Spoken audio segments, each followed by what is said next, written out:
ஜீவனுள்ள தேவனுடைய குமாரரும் நம்முடைய அருமை நேசருமா இருக்கின்றார். நம்முடைய ஆண்டவராக இயேசு கிறிஸ்து அன்பின் நாமத்தினாலே தேவனுடைய சமூகத்திலே கூட்டி சேர்க்கப்பட்டுள்ள அனைத்து சகோதர சகோதரிக்கும் கிறிஸ்துவுக்களான அன்பின் வாழ்த்துக்களை தெரிவித்துக் கொள்கிறோம். ஸோ விசேஷமாக கூட அடியேன் சார்ந்திருக்கிறதால கோயம்புத்தூர்ல இருக்கக்கூடிய அனைத்து சகோதர சகோதரின் அன்பின் வாழ்த்துக்களையும் கூட சென்னை சபையாருக்கு தெரிவித்துக் கொண்டு, ஸோ இந்த நாளில் கூட நம்ம தியானிக்க இருக்கிற ஒரு வேத பாடம் வந்து பார்த்தீங்கன்னா மெமோரியல் மெடிடேஷன் இருக்கக்கூடிய ஒரு லெசன் தான்.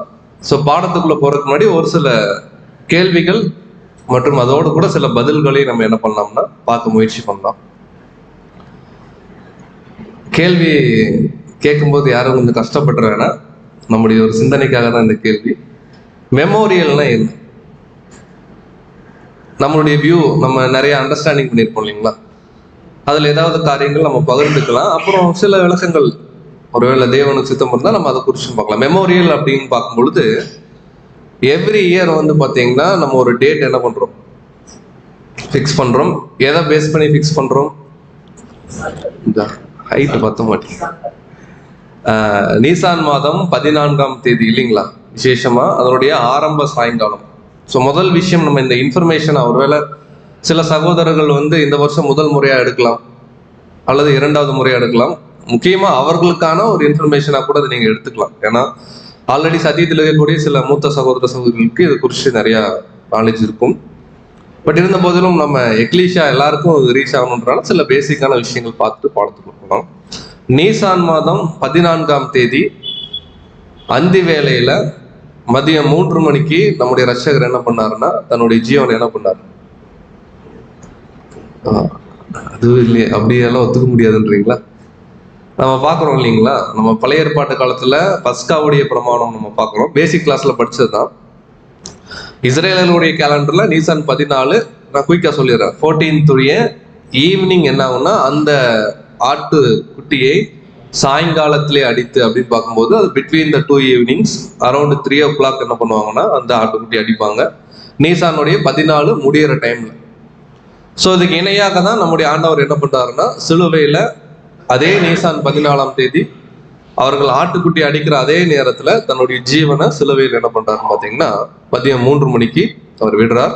ஸோ வேதத்துல வந்து பாத்தீங்கன்னா அவர் வந்து மறிக்கிற டைம் குறித்து எப்படி இருக்குன்னு பாத்தீங்கன்னா 9ஆம் மணி வேலையாக இருந்ததுன்னு இருக்கும். ஸோ 9ஆம் மணி வேலைங்கிறது மார்னிங் 6 to 7 முதலாம் மணி வேலை, 7 to 8 2ஆம் மணி வேலை. அப்படியே நீங்க போட்டீங்கன்னா 3ஆம் மணி வேலையில சிலுவையில் அறையப்படுறார் காலையில் 9 மணிக்கு. 9ஆம் மணி வேலையில மதியம் 3 மணிக்கு என்ன பண்றாருன்னா தன்னுடைய ஜீவனை அவர் விடுறாருன்னு பார்க்கணும். ஸோ இப்போ நம்ம எந்த டைம்ல இந்த மெமோரியல் நம்ம அனுசரிக்கிறோம்? அவர் மறிச்ச பிறகு அப்படியா அப்படின்னு கேட்டோம்னா அந்த இன்ஃபர்மேஷன் இல்லை. அவர் மறிப்பதற்கு முந்தின நாள் ஒரு சாயங்கால வேலையில சீஷர்களை மேல் வீட்டறையில அவர் என்ன பண்றாருன்னா கூப்பிடுறார். மேல் வீட்டறையில இருந்து ஒரு ராபோஜனத்தை என்ன பண்றாருன்னா இந்த பஸ்காக்கு இணையான ஒரு காரியத்தை அறிமுகப்படுத்துறார் தன்னுடைய வாழ்க்கையோட ஒப்பிட்டு. ஸோ அந்த டைம்ல தான் நாம என்ன அனுசரிக்கிறோம் அப்படின்னு பாத்தீங்கன்னா நம்முடைய மெமோரியல் கூட அனுசரிக்கிறோம். ஓகேங்களா? ஒரு உதாரணத்துக்கு நம்ம சொல்லணும்னா மார்ச் 4ஆம் தேதி நம்ம ஈவினிங் நம்ம மெமோரியல் அனுசரிக்கும் போது அப்படியே நேரா AD 33 போனீங்கன்னா அன்னைக்கும் நம்முடைய ரட்சகர் அப்போஸ்தலர்களோடு மேல் வீட்டறையில் உட்கார்ந்துருக்கிற அந்த டைம் அதான் நம்ம பண்றோம். இது முதல் மேபி என்ன பிரதர் இதெல்லாம் சொல்றீங்கன்னு யாரும் நினைக்க வேணாம். ஒரு இன்ஃபர்மேஷன், ஒருவேளை ஒரு சிலருக்கு இந்த காரியங்கள் புதுசா இருக்கும், அதுக்காக நம்ம இன்ஃபர்மேட்டிவா சொல்றோம். ஸோ 2வது காரியம் என்ன அப்படின்னு பாத்தீங்கன்னா நம்ம மெமோரியல் அனுசரிக்கிற காரியத்துடைய மிக முக்கியமான தாற்பயம் என்னன்னா நம்ம ஒரு வருஷம் செய்த பாவம் அந்த நாள் என்ன ஆயிருது போய் இந்த அப்பத்தையும் அந்த திராட்சரசத்தையும் எடுத்து சாப்பிட்றதுனால அந்த பாவம் போயிருது அப்படிங்கிறது இல்லை. அதை நம்ம புரிஞ்சுக்கலாம்.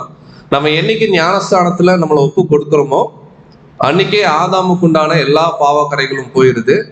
அதுக்கப்புறம் நம்ம தொடர்ந்து செய்யக்கூடிய பாவங்கள், ஒருவேளை பலவீனமா செய்யக்கூடிய பாவங்களை நம் ஜபத்துல அறிக்கையிடும் போது அந்த பாவத்தை திரும்ப செய்யாம இருக்கும்போது தேவன் என்ன பண்றாருன்னா அவருடைய குமாரன் மூலமா மன்னிக்க வல்லமை உள்ளவராங்க.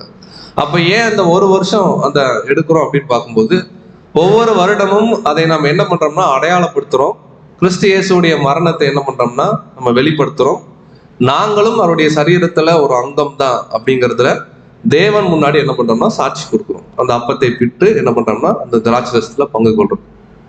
ஸோ இதன் மூலமா என்ன நிகழுது அந்த தருணத்துல அப்படின்னு பாத்தீங்கன்னா நாம் அந்த சபைக்கான சரீரத்துல நாம ஒரு அங்கம் அப்படிங்கிறத எவ்ரி இயர் நம்ம என்ன பண்றோம்னா தேவனுடைய சமூகத்தில் நினைவு கூறுறோம். ஸோ நம்முடைய மூத்த சகோதரர் கூட இதை குறித்து எழுதும்போது என்ன சொல்றாங்கன்னா, எவ்ரி இயர் நம்ம போய் மெமோரியல் நம்ம பார்ட்டிசிபேட் பண்ணும்போது தேவன் நம்ம கிட்ட என்ன எதிர்பார்க்காருன்னா, இம்ப்ரூவ்மெண்ட் இருக்கா அப்படிங்கிறது தேவன் பர்டிகுலராக எதிர்பார்க்க. லாஸ்ட் இயர் நம்ம இருந்த ஆவிக்குரிய நிலைமைக்கும் ஸோ இந்த வருடம் அதே ஒரு சூழ்நிலையை நம்ம அனுசரிக்கும் போது நம்ம கிட்ட என்ன இம்ப்ரூவ்மெண்ட், அந்த ஸ்பிரிச்சுவல் growth, கிறிஸ்துவோடைய சாயல் எந்த அளவுக்கு நமக்குள்ள மாறிட்டு இருக்கு அப்படிங்கிறது தான் விசேஷமா அந்த நாள்ல நம்ம அதிகமாக நம்மை பத்தி நம்ம நிதானிக்கணும். அதனாலதான் பவுல் எழுதும்போது நம்மை நாமே நிதானித்தறிந்தால் நியாயந்தீர்க்கப்படும். ஸோ அது கூட நம்ம எதையும் நினைவு கூறுறோம்னா நம்முடைய ரட்சகர் நமக்காக விட்ட அந்த ஜீவனையும் நம்ம என்ன பண்றோம்னா பேரலா வைக்கிறோம். பட் பர்டிகுலரா ஒரு புது சிருஷ்டியோடைய அந்த காலிங்கு நம்ம என்ன பண்ணோம்னா இந்த மெமோரியல்ல விசேஷமா நம்ம நினைவு கூறுறதா.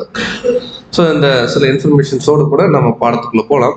பாடத்துடைய தலைப்பு வந்து பார்த்தீங்கன்னா வியூஸ் ஃப்ரம் த கிராஸ், அதாவது சிலுவையிலிருந்து நம்முடைய ரட்சகர் ஒரு பார்வை. இந்த பாடம் வந்து பார்த்தீங்கன்னா அவருடைய கோணத்திலிருந்து நம்ம என்ன பண்ணலாம் அப்படின்னு பார்த்தீங்கன்னா நம்ம பார்க்க முயற்சி பண்ணலாம். 100% என்ன பண்ண முடியாது, இயேசு கிறிஸ்து இப்படிதான் நினைச்சிருப்பாரு நம்ம என்ன பண்ண முடியாது, சொல்ல முடியாது. பட் தேவனுடைய ஒரு கைடன்ஸ்ல நமக்கு இருக்கக்கூடிய வேத வசனங்கள்ல நம்முடைய புரிதல்ல சில முயற்சிகள் நம்ம எடுக்கலாம், அட்டம் ட்ரை பண்ணலாம். அவருடைய எண்ணங்கள் எப்படியாக இருந்திருக்கிறதுக்கு வாய்ப்புகள் இருக்கு அப்படிங்கிறது. ஸோ இந்த பாடம் எங்க ஆரம்பிச்சா கரெக்டா இருக்கும் அப்படின்னு பார்த்தீங்கன்னா, நம்முடைய ரட்சகர் மேல் வீட்டறையில அந்த நீசான் 14ஆம் தேதி ஆரம்ப சாயங்காலத்துல 12 அப்போஸ்தலரோடு கூட அவர் என்ன பண்றாருன்னா பந்தி இருக்கிறார். அப்பதான் ஒரு விசேஷமான ஒரு காரியம் சொல்றார். அவர்கள் நினைத்த விஷயங்கள்ல இருந்து சற்று மாறுபாடா அவர் என்ன சொல்றாருன்னா, இதை வாங்கி நீங்க என்ன பண்ணுங்க, புசியுங்கள், இதை வாங்கி நீங்க பருகுங்கள், என்னுடைய மாம்சமும் என்னுடைய ரத்தமா இருக்கு அப்படின்னு அங்க சொல்லும்போது கண்டிப்பா அப்போஸ்தலருக்கு என்ன ஞாபகம் வந்திருக்கும் அப்படின்னு பாத்தீங்கன்னா, பேதுருக்குலாம் என்ன ஞாபகம் வந்திருக்கும்?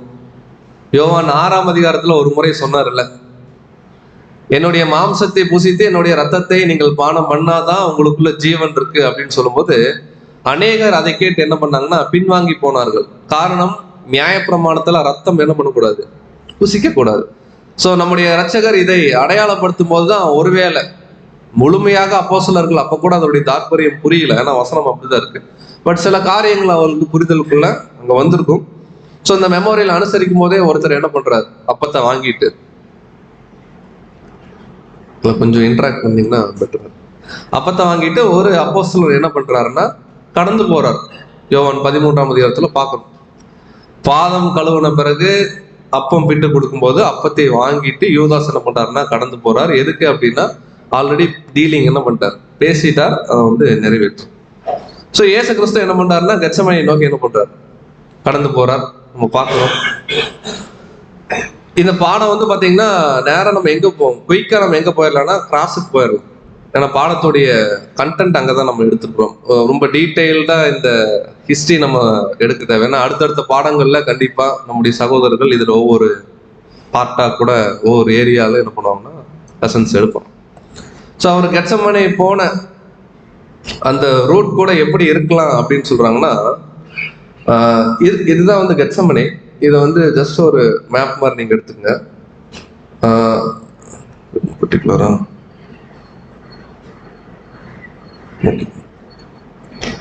ஸோ அவர் கெத்செமனே தோட்டம் போறார். கெத்செமனேலிருந்து அவரு கொல்கதாக்கு வந்து பாத்தீங்கன்னா சிலுவை சுமந்து போனார் நம்ம பார்க்கிறோம்.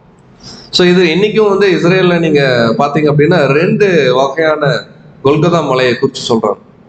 இப்ப நம்ம என்ன பாயிண்ட் பேசுறோம்னா, அவர் கெத்செமனே அரெஸ்ட் பண்ணி அதெல்லாம் விசாரணை எல்லாம் முடிஞ்சு அவர் சிலுவையை எடுத்துட்டு கடைசியா அந்த கபாலஸ்தலம் என்கின்ற ஒரு இடத்துக்கு அவர் கொண்டு போனாங்கன்னு பார்க்கணும்.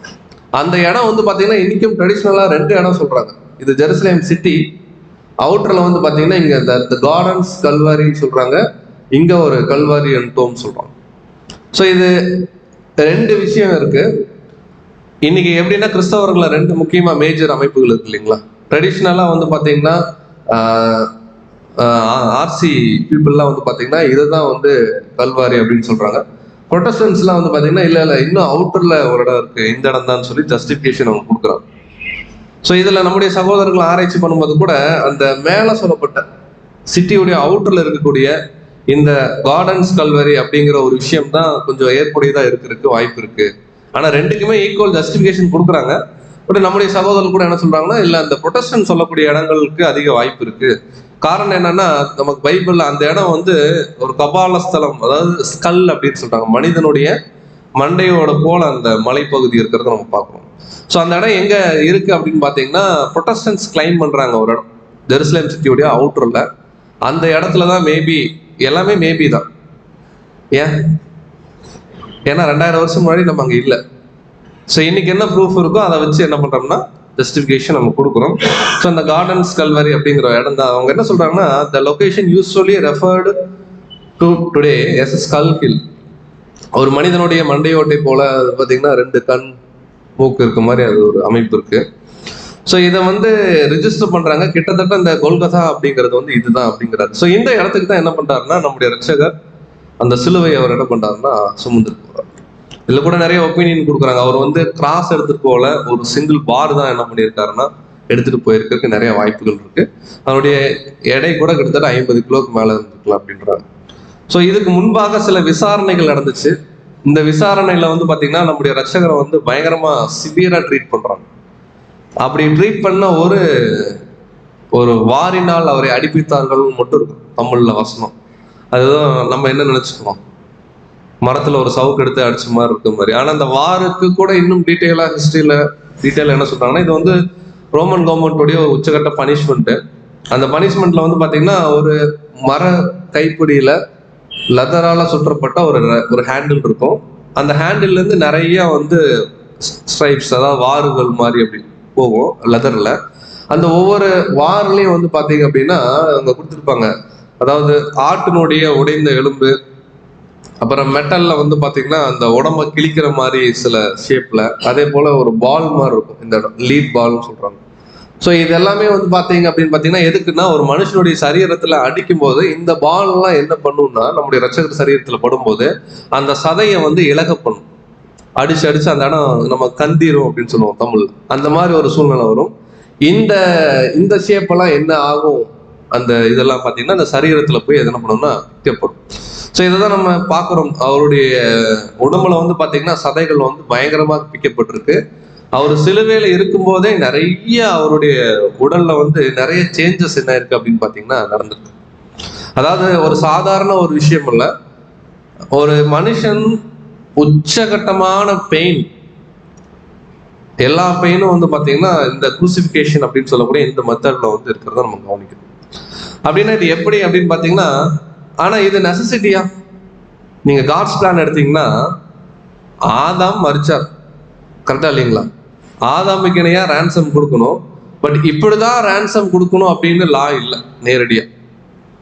ஆனா தேவன் இந்த பாத்திரத்தை என்ன பண்ணாருன்னா அனுமதிச்சார். நம்முடைய ரட்சகர் என்ன சொன்னாருன்னா, இந்த பாத்திரத்தை அவர் எடுத்துக்கிட்டார். ஒரு ஸ்டேஜ்ல ஒரு அவமானத்தின் சின்னமாக இறுதியாக அவர் என்ன பண்ணாருன்னா சிலுவையில அடிக்கப்பட்டார். ஆனா அப்படி சிலுவையில ஒரு பாவியாக, ஒரு மோசமான நபராக பார்க்கப்பட்டாலும் எல்லாத்துக்கும் மேலதான் அப்பவும் தேவன் அவர் வச்சிருந்தார். இந்த சிலுவையில் இருக்கும்போது கூட இயேசு கிறிஸ்துவ பார்க்கணும்னா எல்லாரும் இப்படிதான் பார்க்கணும். அப்படி இருக்கிறவரு கூட இவங்க என்ன சொன்னாங்கன்னா பாவிகள். இப்போ இங்கதான் பாடம் நம்ம ஆரம்பிக்கிறோம், நல்லா கவனிக்கலாம். அப்படி அவர் சிலுவையில இருக்கும்போது அவருடைய கோணங்கள் அல்லது அவருடைய வியூஸ் எப்படி இருந்திருக்கோ, அவரை சுத்தி நிறைய நிகழ்வுகள் நடந்துச்சு. இந்த நிகழ்வுகள்ல அவருடைய எண்ணங்கள் எப்படியாக இருந்திருக்கிறதுக்கு வாய்ப்பு இருக்கு, அவருடைய ரியாக்ஷன்ஸ் எப்படி இருக்கு அப்படிங்கிறத நம்ம சில முயற்சிகள் நம்ம பண்ண போறோம். சரி, இவர் என்ன பார்த்திருப்பாரு அந்த கொல்கத்தா மலையிலிருந்து? அட்லீஸ்ட் ஒரு ஃப்ளோர் ஹைட்டுன்னு வச்சுக்கோங்களேன் எக்ஸாம்பிளுக்கு. அப்படி உயர்ந்த இடத்துல இருக்கும்போது அவரு கண்ணுக்கு என்னெல்லாம் பட்டிருக்கும் அப்படின்னு பாத்தீங்கன்னா ஒரு அருமையான ஒரு விஷயம் சொல்றாங்க. இதான் நம்ம பார்க்கிறோம். ஆக்சுவலா இந்த ரூட்ல தான் வர்றாரு அவர். இந்த ஃபார்ட்ரஸ் ஆஃப் பேர் இருக்கு இல்லைங்களா, அன்டோனியா அப்படிங்கிற இந்த இடம், இது வந்து ஒரு மாடல் தான், நல்லா நீங்க கவனிக்கலாம். இது வந்து டெம்பிள், ஓகேங்களா? இந்த பக்கம் டெம்பிளுக்கு மேல அந்த சைடு தான் கெதரோனுங்கிற ஆற்றங்கரை இருக்கு. அவர் இங்க இருந்து வருவார், இந்த பக்கம் இருந்து அப்படியே வந்து கெதரோனுங்கிற ஆற்றங்கரைக்கு போய் கெத்சமனையில இருந்து அங்கிருந்து இந்த விசாரணைகள்லாம் முடிஞ்சு இங்கதான் ஏறுவது மணிக்கும் பிலாத்து இறுதியா என்ன பண்றாரு அப்படின்னு பிலாத்துடைய அரண்மனைன்னு சொல்றாங்க. இந்த இடத்துல ஃபைனலா என்ன பண்றாங்கன்னா ஜட்ஜ்மெண்ட் பாஸ் ஆகுது. அப்போ இயேசு கிறிஸ்து எய்தர் இந்த இங்க கீழே ரவுண்ட் பண்ண இடம் தான் ரோமன் கத்தோலிக்கர்கள் சொல்லக்கூடிய கல்வாரி மலை. புரொட்டஸ்டன்ட் சொல்றது இங்க இருந்து கொஞ்சம் அவுட்டர்ல இருக்கு, இந்த சைடு. இது இப்படி ஒரு உயர்ந்த இடத்துல இருந்தா இயேசு கிறிஸ்துடைய பார்வையில என்னெல்லாம் தெரிஞ்சிருக்கும் அப்படின்னு பாத்தீங்கன்னா, ஜெருசலேம் சிட்டியுடைய வால் தெரிஞ்சிருக்கும், சுவர் தெரிஞ்சிருக்கும். இங்க பிலாத்துடைய அரண்மனை அவர் பார்த்திருப்பார், ஜெருசலேம் டெம்பிள் பார்த்திருப்பார். இதெல்லாம் பார்க்கும்போது அவருக்கு என்ன நினைவுல வந்திருக்கும் அப்படின்னு சொல்றாங்க அப்படின்னு பாத்தீங்கன்னா, கண்டிப்பா ஜெருசலேமுடைய ஆலயத்தை பார்க்கும்போது அவருடைய சரீரமாகிய சபையை குறித்து அவருக்கு நிறைய நினைவுகள் வந்திருக்கிறதுக்கு வாய்ப்பு இருக்கு. அவர் சொல்றாரு, இந்த கல்லின் மேல் ஒரு கல் இராதபடிக்கு இது போகும் அப்படின்னு சொல்றாரு. அதே போல இங்க பிலாத்து கூட ஜட்ஜ்மெண்ட் கொடுக்கும்போது நிறைய ட்ரை பண்ணார். பிலாத்து கொஞ்சம் பாசிட்டிவான அப்ரோச் எல்லாம் பண்ணார். எப்படியாவது அவர் என்ன பண்ணும், பாடத்துல இன்னைக்கு நம்ம நிறைய பேச போறோம், அதனால வசனங்கள் வரும்போது நீங்க அப்சர்வ் பண்ணிக்கங்க. அந்த வசனங்கள் தேவைப்பட்டா மட்டும் வாசிக்கலாம். ஏன்னா நிறைய நம்ம டிஸ்கஸ் பண்றதுக்கு டைம் எடுத்துக்கலாம். நிறைய கவலைப்படாதீங்க, ஆஸ் யூசுவல் சப்ஜெக்ட் டைம்ல முடிச்சிடுவேன். ஸோ ஜெருசலேமுடைய சிட்டி, விசேஷமா அந்த டெம்பிளுடைய சுவர், இதெல்லாம் வந்து பார்க்கும்போது அவருக்கு நிறைய நினைவுகள் போயிருக்கும். அங்க பிலாத்து சொல்றாரு ஒரு ஸ்டேட்மெண்ட், உன்னை ரிலீஸ் பண்ணக்கு எனக்கு ரைட்ஸ் இருக்கு தெரியுமா அப்படின்னு சொல்லும்போது இயேசு கிறிஸ்து அங்க ஒரு வார்த்தை சொல்றார், அப்படியா, பரத்திலிருந்து அதிகாரம் கொடுக்கப்பட்டால் ஒழிய உனக்கு எந்த அதிகாரம் இல்லை, நீ யூதருக்கு ராஜாவான்னு கேட்கிறார், ஆமான்றார். ஸோ இந்த காட்சிகள்லாம் வந்து பாத்தீங்கன்னா இயேசு கிறிஸ்துவ அவ்வளோ பெயின்லையும் இதெல்லாம் என்ன ஆகும்னா, அவருடைய விசேஷமா இந்த தேவாலயத்துல அவர் அநேக பிரசங்கங்கள் பண்ணியிருக்கார். கடைசியா இறுதியா அந்த ஒரு வாரத்துல கூட அவர் 2-3 முறை அடிக்கடி இந்த தேவாலயத்துக்கு போய் அங்க பிரசங்கம் பண்ணார். அந்த விஷயங்கள் எல்லாமே அவருடைய மனசுல என்ன இருக்கும் அப்படின்னு பாத்தீங்கன்னா ஓடிட்டு வந்துருக்கும். ஸோ இப்படி ஒரு பெயின்ஃபுல்லா ஒரு மனுஷன், நான் மனுஷன் சொல்றதை நீங்க தவற எடுத்துக்கணும், நம்முடைய ரட்சகர் தான் வார்த்தைக்காக சொல்றேன். ஒரு மனுஷன் பெயின்ஃபுல்லா வந்து பாத்தீங்கன்னா அப்படி சிலுவையில இருந்து அவருடைய எண்ணங்கள் போயிட்டு இருக்கும்போது ஆக்சுவலா யோசிக்கவே தோணாது. இவ்வளோ பெயின்ல எதுவுமே திங்க் பண்ண தோணாது, எதுவுமே பிடிக்காது. அப்படி ஒரு கண்டிஷன்ல இருக்கும்போது இவர் உயர்ந்த ஒரு இடத்துல அடிக்கப்பட்டிருக்காரு. அது ஒரு வந்து பைபாஸ் ரோடு. ஆக்சுவலா பைபாஸ் ரோடு இந்த சென்ஸ் என்னன்னா, சிட்டிக்கு வெளியே, சிட்டியுடைய அவுட்டர் ரோடு. இப்போ என்ன ஆகுது அப்படின்னு பார்த்தீங்கன்னா, அந்த ரோட்ல நிறைய பேர் என்ன பண்ணுவாங்க, டிராவலர்ஸ் போயிட்டு இருக்காங்க, சிட்டிக்கு வெளியே போறவங்க வரவங்களாம். இப்போ இவங்கெல்லாம் இயேசு கிறிஸ்துவை பார்க்குறாங்க. பார்த்துட்டு என்னன்னா, சில விஷயங்கள் கேள்விப்பட்டதை வச்சுட்டு அவரை ரொம்ப இகழ்ந்து என்ன பண்றாங்கன்னா பேச ஆரம்பிக்கிறாங்க. இதுதான் அவர் சிலுவையில் இருக்கும்போது வெரி பிகினிங் அவருக்கு ஏற்பட்ட சில ட்ரபிள்ஸ் நம்ம பார்க்கிறோம். வாசிக்கலாம். மார்க் 15ஆம் அதிகாரம் 29 மற்றும் 31 வரை. மார்க் 15ஆம் அதிகாரம் 29 முதல். அந்த வழியில் நடந்து போகிறவர்கள் தங்கள் தலைகளை துலுக்கி, தேவாலயத்தை இடித்து 3 நாளைக்குள்ளே கட்டுகிறவனே, உன்னை நீ ரட்சித்துக் கொள், சிலுவையில் இருந்து இறங்கி வா என்று அவரை தூஷித்தார்கள். அப்படியே பிரதான ஆசாரியரும் வேதபாரகரும் தங்களுக்குள்ளே பரியாசம் பண்ணி மற்றவர்களை ரட்சித்தான், தன்னை தான் ரட்சித்துக் கொள்ள திராணி இல்லை. சோ இப்ப என்ன நிகழுது அப்படின்னு பாத்தீங்கன்னா, அந்த வழியாய் போகிறவர்கள் அவங்களுக்கு நீடே இல்லை. ஆக்சுவலா அவங்களுக்கு என்ன நீடு, பார்த்துட்டு என்ன பண்ணிருக்கலாம், ஐயோ பாவம் அப்படின்ட்டு கூட போயிருக்கலாம். இது எல்லாமே வந்து பாத்தீங்கன்னா சாத்தானுடைய ஒரு உச்சகட்டமான டெஸ்ட் அங்க இயேசு கிறிஸ்துக்கு போயிட்டு இருக்கு. எல்லாரையும் இன்ஃப்ளூயன்ஸ் பண்றான் சாத்தான். அந்த வழியா போகிறவங்க கூட என்னன்றாங்க அப்படின்னு பாத்தீங்கன்னா, ரொம்ப அந்த வார்த்தை வந்து பாத்தீங்கன்னா தங்களுடைய தலைகளை துலுக்கி அப்படின்னு பார்க்கும்போது ரொம்ப கிண்டலும் கேலியுமா இந்த குழந்தைங்களாம் விளையாட பண்ற மாதிரி பயங்கரமா பண்ணி அவங்க என்ன சொல்றாங்க, தேவாலயத்தை இடித்து நீ என்ன பண்ற, 3 நாளைக்குள்ள கட்டுறேன்னு சொன்னியே, இப்ப உன்னையே உன்னால் என்ன பண்ணிக்க முடியல, காப்பாத்திக்க முடியல, நீ சிலுவையில இருந்து என்ன பண்ண. இது ஆக்சுவலா யார் பேசுறது, அந்த ஜனங்கள் பேசல. அந்த ஜனங்களை சாத்தான் என்ன பண்றான் அப்படின்னு பாத்தீங்கன்னா இன்ஃப்ளூயன்ஸ் பண்றான். ஏதோ ஒரு வகையில இயேசு கிறிஸ்துவோட இந்த ரேன்சமை கொலாப்ஸ் பண்ணணும், அதான் அவனுடைய பிளான். இப்ப என்ன சொல்றான் அப்படின்னு பாத்தீங்கன்னா கீழே, அப்படியே பிரதான ஆசாரியரும் வேதபாரகரும் தங்களுக்குள்ளே பரியாசம் பண்ணி திரும்ப இன்னொரு ஸ்டேட்மெண்ட் சொல்றான், மற்றவர்களை ரட்சித்தான் என்ன பண்றான். அப்போ சில தருணங்கள் நீங்க கவனிச்சீங்கன்னா நமக்கே அந்த அனுபவம் இருக்கும். என்ன அப்படின்னு பாத்தீங்கன்னா, உடல்ல இருக்கக்கூடிய காயங்கள் கூட பெயின் என்ன ஆகும்னா கொஞ்ச நாள்ல இதாயிரும். பட் ஆனா சில வார்த்தையில நம்ம காயங்கள் போடும்போது பாத்தீங்கன்னா ரொம்ப பெயின்ஃபுல்லா இருக்கும். பட் புது சிஸ்டிக் பெயின் வரக்கூடாதுன்னு வச்சுக்கோங்க சொல்றேன். இயேசு கிறிஸ்துவுக்கு உடல்லையும் வந்து நிறைய அங்க ட்ரபிள், அதே போல அவருடைய மனதின் எண்ணங்களை டிஸ்டர்ப் பண்ற மாதிரி, ஆனா டிஸ்டர்ப் அவர் ஆகல. டிஸ்டர்ப் பண்ற மாதிரி நிறைய அவதூறான பேச்சுக்கள் என்ன ஆகுது அப்படின்னு பாத்தீங்கன்னா அங்க பேசப்படுது. இதுக்கெல்லாம் யார் சப்போர்ட் அப்படின்னு பாத்தீங்கன்னா இந்த பிரதான ஆசாரியர்களுக்குலாம் ரொம்ப சந்தோஷம். ஏன்னா அவங்க நினைச்சது இப்ப என்ன ஆயிட்டு இருக்கு, நடந்துட்டு இருக்கு. அவங்க சொன்ன ஸ்டேட்மெண்ட்டை மத்தேயுல எப்படி இருக்கு அப்படின்னு பாத்தீங்கன்னா, தேவாலயத்தை இடித்து 3 நாளுக்குள்ளே கட்டுகிறவனே உன்னை நீயே ரட்சித்துக் கொள்ள வரைக்கும் இதுல இருக்கு, மார்க்ல இங்க இருக்கு. சிலுவையில இருந்து என்ன பண்ணு இறங்கிவான்னு சொன்ன மாதிரி இருக்கு. ஆனா மத்தேயு இன்னொரு வார்த்தை ஆட் பண்றா, இதான் நம்ம ஆதார வசனமா படிச்சோம், நீ தேவனுடைய குமாரனை ஆனால் நீ என்ன பண்ண. இப்ப என்னங்க டெஸ்ட் ஆக்சுவலா இப்ப சாத்தான் என்ன கொஸ்டின் பண்றான்னா, அவருடைய சன்ஷிப் என்ன பண்றான்னா கொச்சைப்படுத்துறான். நம்ம தமிழ்ல ரொம்ப ஈஸியா இருக்கு, நீ தேவனுடைய குமாரனை ஆனால் அப்படின்னா எப்படி இருக்குங்க, கரெக்டா இல்லைங்களா? இப்போ ஒரு பையன் ஒரு அப்பா இருக்காங்க, அந்த பையனை பார்த்து வந்து கேட்குற மாதிரி ஒரு கேள்வி, இல்ல நிஜமா அவரு தான் உங்க அப்பானா எங்களுக்கு டவுட்டா இருக்குப்பா, அவரு தான் உங்க அப்பாவா, எங்களுக்கு என்ன பண்ணு விட்னஸ் பண்ணு அப்படின்னா, இன்னைக்கு உலகத்திலேயே நீங்க எடுத்துக்கிட்டீங்கன்னா அந்த மாதிரி ஒரு சில வார்த்தைகள் நம்ம ரொம்ப தமிழ்ல சொல்றதுனால அது எப்படி இதா இருக்கு, பொலைட்டா இருக்கு. ஆனா அவங்க கிண்டல் பண்றவங்களும் அப்படிலாம் சொல்லியிருக்க மாட்டாங்க. அப்ப அந்த மாதிரி ஒரு வார்த்தை ஒருத்தங்க பேசும்போது அந்த மகன்கிற ஸ்தானத்துல இருக்கிறனால அது தாங்க முடியாது. இன்னைக்கு பூமியில வெறுமனே ஒரு 30-40 வருஷம் உறவுக்குள்ள இருக்கக்கூடிய அப்பா மகனுக்கு, பிதாவாகிய தேவனுக்கும் நம்முடைய இரட்சகராகிய இயேசு கிறிஸ்துவுக்கும் இருக்கக்கூடிய அந்த உறவு முறை, அப்பா மகன்கிற உறவு முறைக்கு காலங்களை நம்மளால கணிக்கவே முடியாது. ஏன் அப்படின்னு பாத்தீங்கன்னா, தேவனுடைய டிவைன் பிளான்ல 48,000-49,000 வருஷம் ஆயிருக்குன்னு நம்ம பார்க்கிறோம், பூமி உருவாக்கப்பட்டதுல இருந்து. கரெக்டுங்களா? பூமி உருவாக முன்னே நான் என்ன பண்ணேன்னா இருந்தேன்றார். அவர் அருகே என்ன பண்ண செல்ல பிள்ளையா இருந்தேன். இதெல்லாம் என்ன ஆகுது அப்படின்னு பாத்தீங்கன்னா நடந்துட்டு இருக்குங்க. அப்படின்னா நம்ம ஒரு உதாரணத்தை எடுத்தோம்னா, பல கோடி வருஷங்களுக்கு முன்பாக அல்லது பல லட்சம் வருஷங்கள், பல ஆயிரம் வருஷங்களுக்கு முன்பாக ஒரே ஒரு அப்பா ஒரே ஒரு மகன், இந்த உறவை ஒரு சாதாரண ஒரு மனித ஜீவி என்ன பண்றாங்க அப்படின்னு பாத்தீங்கன்னா, பாவத்துல இருக்கிற மனுஷன் ரொம்ப ஏளனமா பேசும்போது, இயேசு கிறிஸ்துனால ஆக்சுவலா இதை தான் அவர் மெயினா மீட் பண்றாரு. அந்த தேவ தூஷணத்தை தான் அவரு கெத்சமனேல சொல்றார், இந்த பாத்திரம் என்னை விட்டு நீங்க கூடுமானால். அவர் வந்து உடல்ல அடிக்கக்கூடிய அடிக்கெல்லாம் பயப்படும். அவர் எதுக்கு மெயினா அங்க ஒரு ஸ்ட்ரகிள் ஆகுறாருன்னா, அவருக்கும் பிதாவுக்கும் இருக்கக்கூடிய இந்த உறவு முறைகளை அவர்கள் தவறாக சித்தரிப்பதா வந்து அவரால் என்ன பண்ணிக்க முடியலன்னா கொஞ்சம் டைஜஸ்ட் பண்ண முடியல. தேவன் கேட்கிறார். இப்ப சாத்தான் என்ன விஷயங்கள் கொண்டு வரான்னா, முதல் முறையா பேப்டிசம் எடுக்கும்போது இயேசு கிறிஸ்துவுக்கு இதே டெஸ்ட் தான் சாத்தான் வச்சோம். கரெக்டா இல்லைங்களா? ரொம்ப பசி. இப்போ பண்ணின அப்ரோச் வேற. ஆக்சுவலா இப்ப சிலுவையில பண்ற அப்ரோச் வேற. சிலுவையில பண்ற அப்ரோச் வந்து ரொம்ப ஹார்ஷான அப்ரோச், நல்லா கவனிக்கலாம்.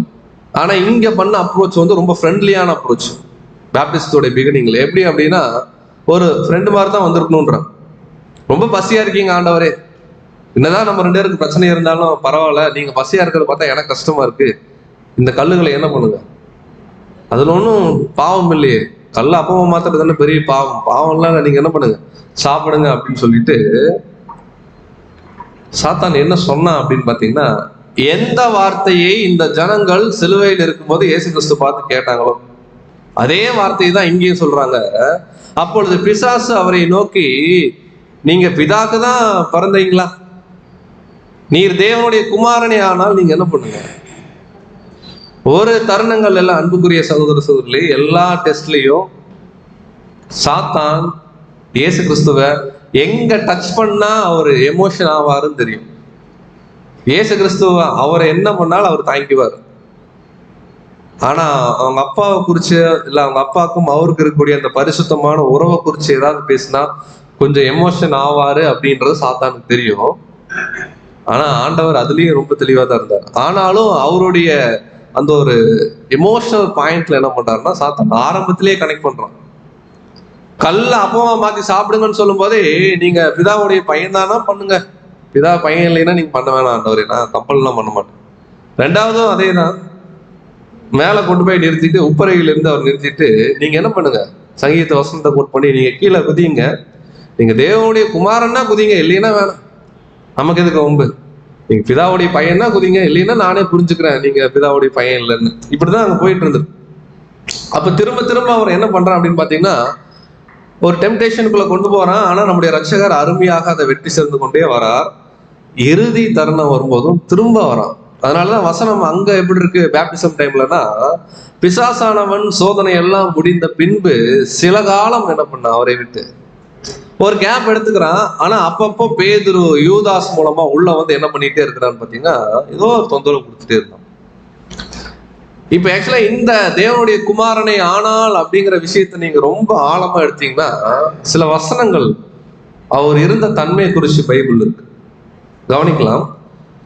இது வந்து நம்மளுடைய அப்பா மகன்கிற உறவை நீங்க ஒப்பிட்டு பார்த்தால் மட்டும்தான் இதனுடைய தன்மை நம்ம என்ன பண்ணிக்க முடியும்னா புரிஞ்சுக்க முடியும். நீதிமொழிகள் 8ஆம் அதிகாரம் 30ஆம் வசனம். நீதிமொழிகள் 8ஆம் அதிகாரம் 30ஆம் வசனம். அவர் அதற்கு செல்ல பிள்ளையாய் இருந்தேன், நித்தம் அவருடைய மனமகிழ்ச்சியாய் இருந்து எப்பொழுதும் அவர் சமூகத்தில் களி கூர்ந்தேன். சோ எப்போ பூமி எல்லாம் படைக்கும் போதும் இந்த நிகழ்வு இருக்கு, பூமி உருவாகும் முன்னமும் இந்த காரியம் இருக்கு. வசனம் எப்படி இருக்குன்னா, நான் அவர் அருகே ஒரு செல்ல பிள்ளையாய், தமிழ்ல செல்ல பிள்ளை, நமக்கு இங்கிலீஷ்ல வந்து பாத்தீங்கன்னா நான் ஒரு கிராஃப்ட்ஸ்மேனா இருந்தேன் இருக்கும். அப்படின்னா நான் ஒரு சிற்பாசாரின்னு எடுத்துக்கலாம். அதாவது தேவன் என்ன சொல்றாரோ அதை உடனே பண்ணுவார் இயேசு கிறிஸ்து, அவருடைய கரமாக இருந்து. அப்படின்னா தேவனுடைய செய்கையா இருக்கிறார். எப்பொழுதுமே தேவ சமூகத்துல இயேசு கிறிஸ்து எப்படிதான் இருந்திருக்காருன்னா மனமும். அப்படி இருந்த ஒரு நிலைமையில் இருந்த அவருடைய குமாரனை நமக்காக ஜீவன் கொடுக்க அவராக தான் வாலண்டியரா வந்தார்.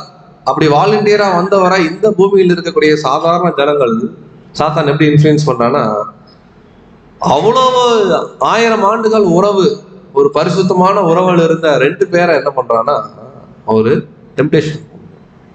விசேஷமா நம்முடைய ரட்சகரை எங்க டச் பண்ணா அவர் கொஞ்சம் ஷேக் ஆவாருன்னு அவன் என்ன பண்ணான்னா தெரிஞ்சு வச்சிருந்தான். ஆனா இயேசு கிறிஸ்து எங்கேயுமே எதுவும் நடக்கல.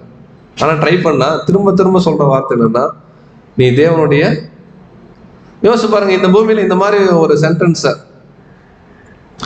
ட்ரூத்ல இருக்கும்போது நமக்கு அதெல்லாம் ஒண்ணும் வராதுன்னு வச்சுக்கோங்களேன், நீங்க என்ன வேணா சொல்லிட்டு போப்பான்றோம். பட் காமனா நீங்க எடுத்தீங்கன்னா அந்த மாதிரியான சில வார்த்தைகள்லாம் வந்து சராசரியா வெளியே ஒரு நபர்கிட்ட சொன்னாங்க அப்படின்னா அதன் நிமித்தமா கொலை கூட அங்க நடக்கும், நம்ம கேள்விப்பட்ட விஷயங்கள்லாம். அப்படின்னா ஏன் இதெல்லாம் நடக்குது அப்படின்னு பாத்தீங்கன்னா, அது அவ்வளோ எமோஷனலான கனெக்ட். ஒரு பரிசுத்தமான உறவு, ஒரு அப்பா பையன் ஒரு குடும்பம் அப்படின்னு வரும்போது இதை வந்து ஜஸ்ட் லைக் தட் ஒரு வார்த்தையினால எல்லாம் கொச்சைப்படுத்த கூடாது. இது சாதாரண பாவத்தில் இருக்கிற மனுஷனுக்கே இப்படி ஒரு எமோஷனலி கனெக்டட் விஷயம் அப்படின்னா, பல ஆண்டுகளாக ஒன்னா இருந்த பிதாவாகிய தேவனும் அவருடைய ஒரே பேரான குமாரனுக்கும் எவ்வளோ ஒரு பரிசுத்தமா இருக்கும். இதை சாத்தான் கரெக்டா திரும்ப திரும்ப என்ன பண்ணா 3 சோதனைகளை வந்த மாதிரியே திரும்ப சிலுவையில வரும். நீர் தேவனுடைய குமாரனையானால் இறங்கி வாங்க. அதான் அங்கேயும் சொன்னாப்புல, நீங்க தேவனுடைய குமாரனையானால் கல்லுகளை என்ன பண்ணுங்க. இயேசு கிறிஸ்து எல்லா இடத்துலயும் இதை புரிஞ்சுக்கிட்டார். இது நமக்கான சோதனை, நம்ம பொறுமையோட என்ன பண்ணணும்னு பாத்தீங்கன்னா சகிக்கணும் அப்படின்னு. வசனம் எப்படி இருக்குன்னா, இந்த சூழ்நிலைகள்லாம் வரும்போது அவர் ரொம்ப அமைதியா இருந்தார். அவர் வாய் என்ன பண்ணல, திறக்கல. வாசிக்கலாம். ஏசாயா 53ஆம் அதிகாரம் 7ஆம் வசனம். ஏசாயா 53ஆம் அதிகாரம் 7ஆம் வசனம். அவர் நெருக்கப்பட்டும் ஒடுக்கப்பட்டும் இருந்தார், ஆனாலும் தம்முடைய வாயை அவர் திறக்கவில்லை. அடிக்கப்படும்படி கொண்டு போகப்படுகிற ஒரு ஆட்டுக்குட்டியை போலவும், தன்னை மயிர் கத்தரிக்கிறவனுக்கு முன்பாக சத்தமிடாது இருக்கிற ஆட்டை போலவும் அவர் தம்முடைய வாயை திறவாது இருந்தார். பாருங்க, நல்லா கவனிக்கலாம். தம்முடைய வாயை அவர் என்ன பண்ணல, திறக்கல. அப்படின்னா அவர் பேசல நம்ம புரிஞ்சுக்க வேணாம். ஒரு சில தருணங்கள் என்ன பண்றாருன்னா பேசுறார். பட் ஆனா எங்க அப்படின்னு பாத்தீங்கன்னா அவர் நீதியை எடுத்துரைக்கல. அதான் அவருடைய முக்கியமான விஷயம். அவர் சைடு 1000 நீதி இருந்துச்சு. ஏதாவது நீதி எடுத்து வெளிப்படுத்தினாரா? விசாரிக்கும் போது ஏன் என்ன இப்படி விசாரிக்கிறீங்க அன்டைம்ல சொல்ல இல்லைங்களா? அவர் சில இடத்துல சில விஷயங்கள் பேசுறார். ஒருத்தர் கன்னத்துல ஓங்கி அடிக்கும்போது என்ன சொன்னார், ஏன்னா ஏன் நீங்க கவனிக்கலாம். அதுல எல்லாமே சில அடையாளங்கள் அவர் வச்சிருக்கா. நீங்க வசனம் சொல்றது, அவர் நெருக்கப்பட்டும் ஒடுக்கப்பட்டும் இருந்தாருன்னா கம்ப்ளீட்டா கிரஷ் பண்றாங்க ஒரு மனுஷனை. ஒரு கிரேப்பை கிரஷ் பண்ற மாதிரி கம்ப்ளீட்டா கிரஷ் பண்ணும்போது அவர் என்ன பண்றாருன்னா அமைதியா இருக்கார். அவர் வாய் என்ன பண்ணல, திறக்கல. ஆனா அவர் வாயை திறந்தாருன்னா எவ்வளவு வேணா நீதிக்குரிய காரியங்கள் பேச முடியும். அவரை பண்ணின விசாரணை தப்பு, கரெக்டுங்களா? அன்டைம், இது நம்ம சொல்றதெல்லாம் தனியா ஒரு பாடம். அன்டைம்ல விசாரணை, ஒரு போஸ்டிங்ல இல்லாத எக்ஸ் பிரதான ஆசாரியனுடைய வீட்டுக்கு கொண்டு போய் விசாரணை நடத்துறது, இரவு நேரத்துல ஆலோசனை சங்கத்தார் கூடக்கூடாது, எல்லாமே தப்பு. ஆனா எங்கேயுமே இயேசு கிறிஸ்து ஏன் இப்படி நீங்க பண்றீங்கன்னு கேட்கல. அவர் தேவனுடைய திட்டம்னு புரிஞ்சுக்கிட்டு அமைதியா இருக்கார். வசனம் இருக்கு, எப்படி ஒரு செம்மறி ஆட்டை அதனுடைய மயிரை கத்தரிக்க கூட்டு போகும்போது அந்த ஆடு என்ன பண்ணாதான்? சத்தம். அப்படியா? எது வரைக்கும் சத்தம் போடாது தெரியுங்களா? அந்த ஆடு, அந்த பிளேடு அந்த ஆடுடைய ஸ்கின்ல படுற வரைக்கும் சத்தம் போடாது. ஏன் அப்படின்னா அந்த ஆடுக்கு அந்த ரோமம் கொஞ்சம் பெயின்ஃபுல்லா, ரொம்ப வெயிட்டா பெயின்ஃபுல்லா இருக்கும். அந்த ரோமங்களை மாத்திரம் எடுக்கும்போது அதுக்கு ஒண்ணு கொஞ்சம் கூசுமே தவிர அப்படியே கொஞ்சம் இருக்கும். அதே ஆடுக்கு அந்த போடக்கூடிய அந்த கத்தி ஒருவேளை பட்டுருச்சுன்னா, கிழிச்சிருச்சுன்னா கத்தாதா? கத்தும். அந்த ஆடு கூட கத்தும். ஆனா இந்த தேவ ஆட்டுக்குட்டி என்ன பண்ண மாட்டாருன்னா வாய. அப்படின்னா இங்க பயங்கரமான பெயின்ல இருக்கும் போதும் அவர் தன்னுடைய நீதியை அங்க எடுத்து வைக்கல. அவர் சைடு 1000 நீதி இருந்துச்சு. இன்னைக்கு நீங்க யோசிச்சு பாருங்களேன், நமக்கு இந்த மாதிரி சில ட்ரையல்ஸ் நம்ம லைஃப்ல வரும். உடனே நம்ம என்ன சொல்லுவோம் தெரியுங்களா? நான் என்ன தப்பு பண்ணேன்? கரெக்டா இல்லைங்களா? நான் என்ன தப்பு பண்ணேன்? எனக்கே எவ்வளோ பிரச்சனை அப்படிங்கும் போது நம்ம சைடு ஒரு நீதியும் இருக்காது. ஆனா நம்ம அது நீதியா இருக்கிறதுக்கு என்ன பண்ணணும்? ப்ரொஜெக்ட் பண்ண ட்ரை பண்ணுவோம். நம்ம என்ன பண்ணுவோம்னா நம்மளை நீதிமான்னு ஜஸ்டிபிகேஷன் கொடுப்போம். சக சகோதரன் கிட்ட, குடும்பத்துல, இல்ல உலக ஜனங்கள் கிட்ட நான் தப்பு பண்ணாம எனக்கு ஒரு பனிஷ்மெண்ட் யாராவது கொடுக்க வந்தாங்க அப்படின்னா அந்த பனிஷ்மெண்ட்டை ஏற்றுக்கொள்றதுக்கு என்ன இருக்காது? ஒரு அவப்பெயர் நமக்கு வருது அப்படின்னா அந்த அவப்பெயரை ஏற்றுக்கிறதுக்கு நமக்கு என்ன இருக்காதுன்னா மனசு இருக்காது. உடனே உதறி தள்ளி அதுக்கு எல்லா ப்ரூஃபும் நம்ம காமிப்போம். நான் என்ன பண்ணல, நான் அப்படி தப்பு பண்ணல, நீங்க நான் தப்பா புரிஞ்சுக்கிங்க, ஜஸ்டிபிகேஷன் மேல ஜஸ்டிபிகேஷன் கொடுப்போம். இப்ப கேள்வி, ஏன் அந்த அவப்பெயரை ஏத்துக்கிட்டா என்ன? திடீர்னு ஒரு அவமானம் நமக்கு நடக்குது, ஏத்துக்கிட்டா என்ன?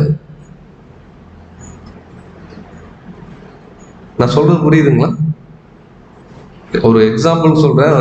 என்ன ரியாலிட்டி இல்லை. இப்போ உதாரணத்துக்கு இந்த மைக் உடஞ்சிருச்சு இன்னைக்கு சாயந்தரம், ஓகேங்களா? திடீர்னு எக்லீஷியாலுக்கு கூட 4-5 சகோதர சகோதரிகளை சேர்ந்து, பிரதர் நீங்க தான் ஹேண்டில் பண்ணிருக்கீங்க, நீங்க தான் உடைச்சிருக்கீங்க பிரதர் அப்படின்னு. நமக்கு நல்லா தெரியுது நம்ம என்ன பண்ணல, உடைக்கல. ஆனா அங்க நம்ம என்ன ட்ரை பண்ணுவோம்னா நம்ம உடைக்கலையேங்கிறதுக்கு 1000 ஆதாரங்களை நம்ம என்ன பண்ணுவோம். அதாவது ஒரு பாயிண்ட் ஆஃப் வியூ என்னன்னா நம்முடைய சகோதரர்கள் நம்மளை தவறா புரிஞ்சுக்கிறாங்கன்ற போனோம். இன்னொன்னு நம்ம தவறு பண்ணலன்னு என்ன பண்ணுவோம், அந்த இடத்துல என்ன வராதுன்னா ஒருவேளை நம்ம இமேஜினேஷன் எப்படி போனா நல்லா இருக்கும் அப்படின்னா, கண்டிப்பா நம்ம கூட இருக்கக்கூடிய ஏதோ ஒரு சகோதரன் தான் தெரியாம தான் அது பண்ணியிருப்பாரு. ஏன் அந்த பேரை நம்ம வாங்கிக்கலாம், ஒன்றும் தப்பு இல்லை, நம்ம என்ன பண்ணிக்கலாம், சரி பிரதர் தெரியாம நடந்திருக்கும் பிரதர், எனக்கும் கரெக்டா தெரியல, பட் இருந்தாலும் நம்ம என்ன பண்ணலாம், இதை உடனே சரி பண்ணலாம் அப்படின்னு அது ஒரு ஸ்போர்ட்டிவா எடுத்துக்கிட்டு அடுத்த நிலைமைக்கு நம்ம கடந்து போக முடியுமானா ரொம்ப டஃப். நான் சொல்றேன், மைக்குன்றது ஒரு காமனான விஷயம். சில சென்சிட்டிவான விஷயங்கள் குறித்து நம்ம மேல கம்ப்ளைண்ட்ஸ் வரும்போதெல்லாம் நம்ம மனசை என்ன பண்ணாதுன்னா ஏத்துக்க. இப்போ இதெல்லாம் தாண்டி இங்க வந்தீங்கன்னா இயேசு கிறிஸ்து மேல 1000 கம்ப்ளைண்ட், ஒண்ணு கூட ரைட் கிடையாது. ஆனா எங்கேயுமே தான் ரைட்டுங்கிறத அவர் வாயத்தை விட்னஸ் பண்ண விரும்பல. அவர் யாருன்றது யாருக்கு தெரியும்? தேவனுக்கு தெரியும். அமைதியா தேவ திட்டத்துல அவருடைய வாழ்க்கைய விட்டு கொடுக்குறார். இதுக்கு அப்புறம் சிலுவையில் இருக்கும்போது அவர் பார்க்கிறார், அந்த வழியா போறவங்க இகழ்றாங்க. சரி, போறவங்க தான் அப்படின்னு பார்த்தா அவர் க்ளோஸா நிக்கிற போர்ச்சேவர்கள் இது ஒரு அன்பு நிமித்தமா தான் கொடுக்குறாங்க. அவருக்கு என்ன கொடுக்குறாங்கன்னா காடி என்ன பண்றாங்க கொடுக்குறாங்க. வாசிக்கலாம் லூக்கா 23ஆம் அதிகாரத்துல 36 38 வரை. லூக்கா 23ஆம் அதிகாரம் 36 முதல். போர்ச்சேவகரும் அவரிடத்தில் சேர்ந்து அவருக்கு காணியை கொடுத்து, நீ யூதரின் ராஜாவானால் உன்னை ரட்சித்துக் கொள் என்று அவரை பரிகாசம் பண்ணினார்கள்.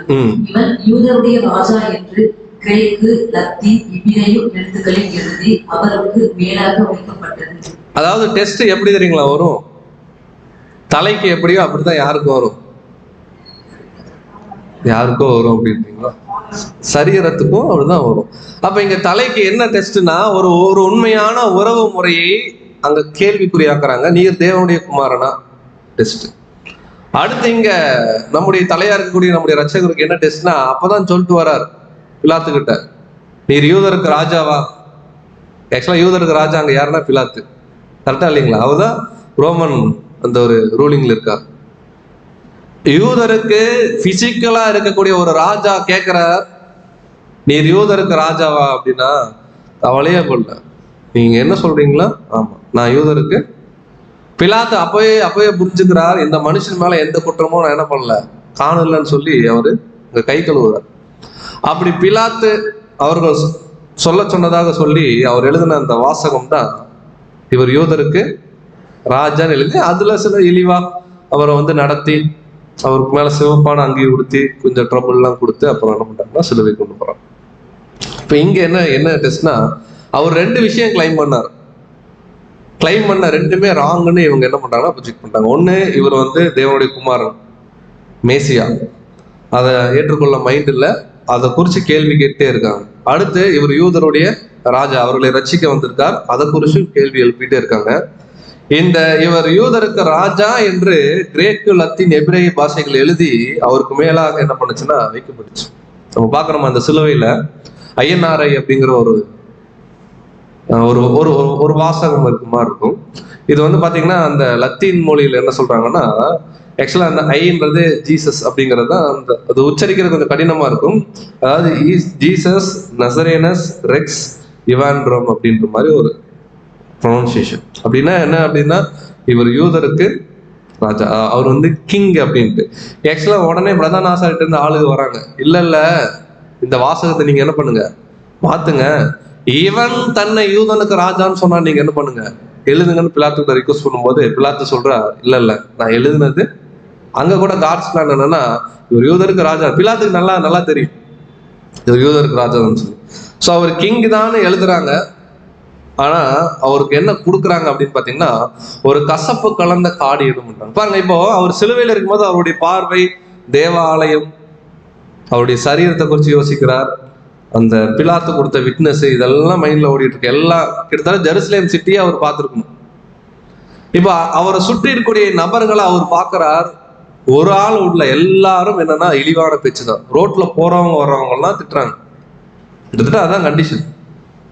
அவர்கள் தலைகளை துலுக்கி, என்னப்பா தேவாலயத்தை இடிச்சு போட்டு 3 நாளுக்குள்ள கட்டுறீங்க, உன்னையே உன்னால என்ன பண்ணிக்க முடியல, அதாவது உன்னையே உன்னால காப்பாத்திக்க முடியலங்கிற வார்த்தை ரொம்ப தூய தமிழ்ல இருக்கு. நீங்க கலோக்கியல் தமிழ்ல நீங்க யோசிச்சுங்க.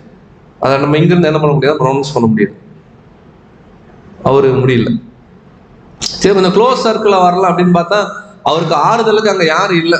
2-3 பேர் தான் இருந்தாங்க, மரியாளும் யோவான்லாம் கொஞ்சம் கடைசி தருணங்கள், வேற யாரும் இல்லை. சரி, இந்த போர்ச்சேவர்களால் என்ன பண்றாங்கன்னு பார்த்தா, போர்ச்சேவர்கள் என்ன பண்றாங்கன்னா கசப்பு கலந்த காடி என்ன பண்றாங்கன்னா கொடுக்குறாங்க. அதை அவர் ருசி பார்த்து அவர் என்ன பண்ணலன்னா ஏற்றுக்கொள்ள, அது அவருடைய இதுக்கு போகும்போதே அதுல பாத்தீங்கன்னா அது வினிகர் இதெல்லாம் கலந்துருக்கிறதுனால அவர் என்ன பண்ணீங்கன்னா அவர் உள்ள எடுத்துக்கல, அவர் மறுக்கிறாரு நம்ம பார்க்கறோம். சரி, இதுதான் இப்படி நடந்துட்டு இருக்கு அப்படின்னு பார்த்தா கூட 2 பேர் என்ன பண்ணிட்டு இருக்காங்க, பக்கத்துல அறையப்படுறாங்க 2 கல்வர்கள். சரி, இவங்களாவது ஏதாவது சில ஆறுதல்கள், ஆக்சுவலா இயேசு கிறிஸ்துவ ஆறுதல் வார்த்தையெல்லாம் எதிர்பார்க்கல, எல்லாம் புரிஞ்சுக்கலாம் நம்ம சொல்றோம். சரி, இவங்க கிட்டயாவது ஏதாவது ஒரு கம்ஃபர்டபுளா ஏதாவது இருக்குமா அப்படின்னு பார்க்கும்போது, இந்த 2 கல்வர்கள்ல விசேஷமா 2 பேரு இயேசு கிறிஸ்துவ மோசமா திட்டுறாங்க. ஒரு கல்வன் திருந்தினான்னு பாக்குறோம் இல்லைங்களா? எப்ப திருந்தினாரு? சிலுவையில ஏறும்போதே நல்லவராருல ஏறல, அவரே யார் தான்? திருடன். அவருடைய பிஹேவியர் காமிக்கிறார். ஒரு சர்டன் ஸ்டேஜ்ல தான் அந்த கல்வன் ஆக்சுவலா ரியலைஸ் பண்றாப்ல. அதை நம்ம வசனங்கள்ல கவனிக்கலாம். மத்திய 27ஆம் அதிகாரத்துல 43 மற்றும் 44. மத்திய 27ஆம் அதிகாரம் 43 முதல், தன்னை தேவனே குமாரன் என்று சொல்லி தேவன் மேல் நம்பிக்கையா இருந்தாரே, அவர் இவன் மேல் பிரியமா இருந்தால் இப்பொழுது இவனை ரட்சிக்கட்டும் என்றார்கள். அவரோட கூட சிலுவைகளில் அறையப்பட்ட கல்லரும் அந்தபடியே அவரை நிந்தித்தார்கள். பாருங்க, நிந்தித்தார்கள். 2 பேருமே என்ன பண்றாங்கன்னா நிந்திக்கிறாங்க. இங்க ஆக்சுவலா சாத்தான் ஒரு படி மேல போறாப்ல, உச்சக்கட்ட டெஸ்ட். இப்ப ஆக்சுவலா தேவனை சோதிக்க முடியுமா? பிதாவாகிய தேவனை டெம்ப் பண்ண முடியுமா? யாருனால? ஒருத்தராலையும் பண்ண முடியாது. ஆனா சாத்தான் உச்சகட்ட துணிகரத்துல ஆக்சுவலா இந்த கேள்வி யாருக்கு அப்படின்னு பாத்தீங்கன்னா பிதாவாகிய தேவனுக்கு. இப்ப பிதாவாகிய தேவன் இந்த காட்சியை பார்த்துட்டு இருக்கார். தன்னுடைய ஒரே பேரான குமாரன் அங்க ரொம்ப கஷ்டப்படுறார். அவருக்கு ரொம்ப பெயின்ஃபுல்லா இருந்திருக்கு. பெயின்ஃபுல்லா இருக்கிற பிதாவாகிய தேவனுடைய சிந்தைய இப்ப சாத்தான் டெஸ்ட் பண்றதுக்கு ட்ரை பண்றான். பண்ண முடியாது. என்ன ட்ரை பண்றான்? தேவனுடைய குமாரன் அவர் தான் எங்க அப்பா, அவர் தான் எங்க அப்பான்னு நொடிக்கு நொடிக்கு பேசி எப்படி நம்பிக்கையா இருந்தாரு இயேசு கிறிஸ்து. இப்படி ஒரு நம்பிக்கை துரோகத்தை அவங்க அப்பா இவருக்கு பண்ணா நல்லாதான். இதுதான் கேள்வி. என்ன சொல்றாருன்னா, அவர் இவன் மேல் பிரியமா இருந்தார். பிதாவாகிய தேவன் இயேசு கிறிஸ்து மேல பிரியமா இல்லையா? எல்லையடங்கா அன்பு வச்சிருந்தார். இப்ப தேவனை பார்த்து என்ன கேள்வி எழுப்புறான் அப்படின்னு பாத்தீங்கன்னா, பிதாவாகிய தேவன் உண்மையாகவே அவருடைய பையனை லவ் பண்ணா காப்பாத்தட்டும், காப்பாத்தலைன்னா நான் புரிஞ்சுக்கிறேன்ப்பா, அவருக்கு பெருசா அன்பெல்லாம் இல்லை இப்படின்னு சொல்லி ஜனங்களையும் பேச வச்சு அந்த கல்வர்கள் என்ன பண்றான் அப்படின்னு பாத்தீங்கன்னா பேச. இப்போ இந்த டெஸ்ட் கிட்டத்தட்ட யாரை ரீச் பண்ணுது இந்த வார்த்தைகள்லாம்? பிதாவாகிய தேவன் போகுது. இப்ப பிதாவாகிய தேவனுடைய மனநிலை நமக்கு தெரியாது. பட் இருந்தாலும் என்ன அப்படின்னு பாத்தீங்கன்னா, அந்த அந்த ஒரு தருணங்கள்ல ஒரு அப்பா ஒரு ஒரு ஒரு மகன் அப்படிங்கும் போது, ஒருவேளை மாம்சத்துல இருந்தாங்கன்னா எல்லாத்தையும் பிச்சிருப்பாங்க. ஒருவேளை நம்மளை அந்த இடத்துல வச்சுட்டோம் அப்படின்னா இவரும் சிலையை விட்டு இறங்கி வந்திருப்பாரு, அவரும் காப்பாத்திருப்பாரு. ஆனா உலகத்தை படைத்த சர்வ வல்லமையுள்ள தேவன் எல்லாத்தையும் அறிந்தவரா இருக்காரு. அவர் ரொம்ப அமைதியா இருக்காரு, எங்கேயும் ரியாக்ட் பண்ணல. அவருடைய ஒரே பேரான குமாரன் அவரும் கிளியர் அண்டர்ஸ்டாண்டிங்ல இருக்காரு, அவரும் எந்த ரியாக்ஷனும் கொடுக்கல. ஆனா வார்த்தைகள் காதுல மோசமா விழுந்துட்டே இருக்கு. கல்வர்கள் என்னன்றாங்க, சரி உலகம் நம்பிக்கை வச்சிருந்தாரு தேவன் மேல, அந்த தேவன் போய் இப்படியெல்லாம் பண்ணலாமா, ஒரு பையனுக்கு இப்படி கொடுமைப்படுத்துறாரு, இப்படிதான் அங்க போயிட்டு இருக்கு. ரெண்டு பேரும் என்ன பண்றாங்கன்னா அமைதியா, எதுக்குன்னா இந்த விழுந்து போன மனுக்குலம் விசேஷமா நம்ம மேல மீட்டெடுக்கிறதுக்கு அவங்க என்ன பண்றாங்கன்னா நிறைய எஃபர்ட் போடுறாங்க. அதுல ஒரு குற்றவாளி கொஞ்சம் ரியாக்ட் பண்றாரு, கொஞ்சம் அவருக்கு அண்டர்ஸ்டாண்ட் ஆகுது. என்ன அப்படின்னா, ஏப்பா இப்படி கொடுமை நடந்துட்டு இருக்கு ஒரு மனுஷனுக்கு, அவர் எதுவுமே என்ன பண்ணல, பேசல. நம்மளாவது திருடி மாட்டிக்கிட்டு இவ்வளவு கஷ்டப்படுறோம், அவர் இவ்வளவு கஷ்டப்பட வேண்டிய அவசியமே இல்லை, நீ பாரு அப்படின்னு சொல்லி பேச ஆரம்பிக்கிறார். பாருங்க, இது தொடர்ந்து நம்ம படிக்கும்போது இருக்கு. லூக்கா 23:39-40. லூக்கா 23:39 முதல். அன்றையும் சிலுவையில் அறையப்பட்டிருந்த குற்றவாளிகளில் ஒருவன், நீ கிறிஸ்துவனானால் உன்னையும் எங்களையும் ரட்சித்துக் கொள் என்று அவரை இகழ்ந்தான். மற்றவன் அவரை நோக்கி, நீ இந்த ஆக்கினைக்கு உட்பட்டவனா என்றும் தேவனுக்கு பயப்படுகிறது இல்லையா? இப்பதான் ஒரு கல்வன் கொஞ்சம் ரியாக்ஷன் ஆகுது. ஒரு கல்வன் என்ன பேசுறாருன்னா, நீ கிறிஸ்துவ ஆனால் உன்னையும் எங்களையும் என்ன பண்ண, திரும்ப திரும்ப கேள்வியா எழுப்புறாங்க, ரட்சித்துக்கொள். மற்றவன் என்ன சொல்றாருன்னா, இல்ல இல்ல உனக்கு பயமே இல்லையா கொஞ்சம் கூட, நாம தான் நியாயப்படி என்ன பண்றோம், தண்டிக்கப்படுறோம். சொல்லுங்க, வாசிங்க 41-40. லூக்கா 23:41 முதல். நாமும் நியாயப்படி தண்டிக்கப்படுகிறோம், நாம் நடப்பித்தல்களுக்கு தக்க பலனை அடைகிறோம். இவரோ தகாத ஒன்றை நடப்பிக்கவில்லையே என்று அவரை கடிந்து கொண்டு இயேசுவை நோக்கி, ஆண்டவரே, நீர் உம்முடைய ராஜ்யத்தில் வரும்போது அடியேனை நினைந்தருளும் என்றான். இயேசு அவரை நோக்கி, இன்றைக்கு நீ என்னுடனே கூட பரதீசில் இருப்பாய் என்று மெய்யாகவே உனக்கு சொல்லுகிறேன் என்றார். சோ இப்ப நல்லா கவனிக்கலாம், அதுல ஒரே ஒரு வார்த்தையை தான் நம்ம எடுக்கிறோம். இவரோ தகாததொன்றையும் நடப்பிக்கவில்லையே என்று அவர் என்ன பண்றாருன்னா, அவர் கல்வன். அப்படின்னா இயேசு கிறிஸ்து பர்ஃபெக்டா இருந்தாருன்னு இப்ப யாரு சர்டிபிகேட் கொடுக்குறா? கூட இருக்கிற ஒரு கல்வன் ரியலைஸ் பண்றாரு.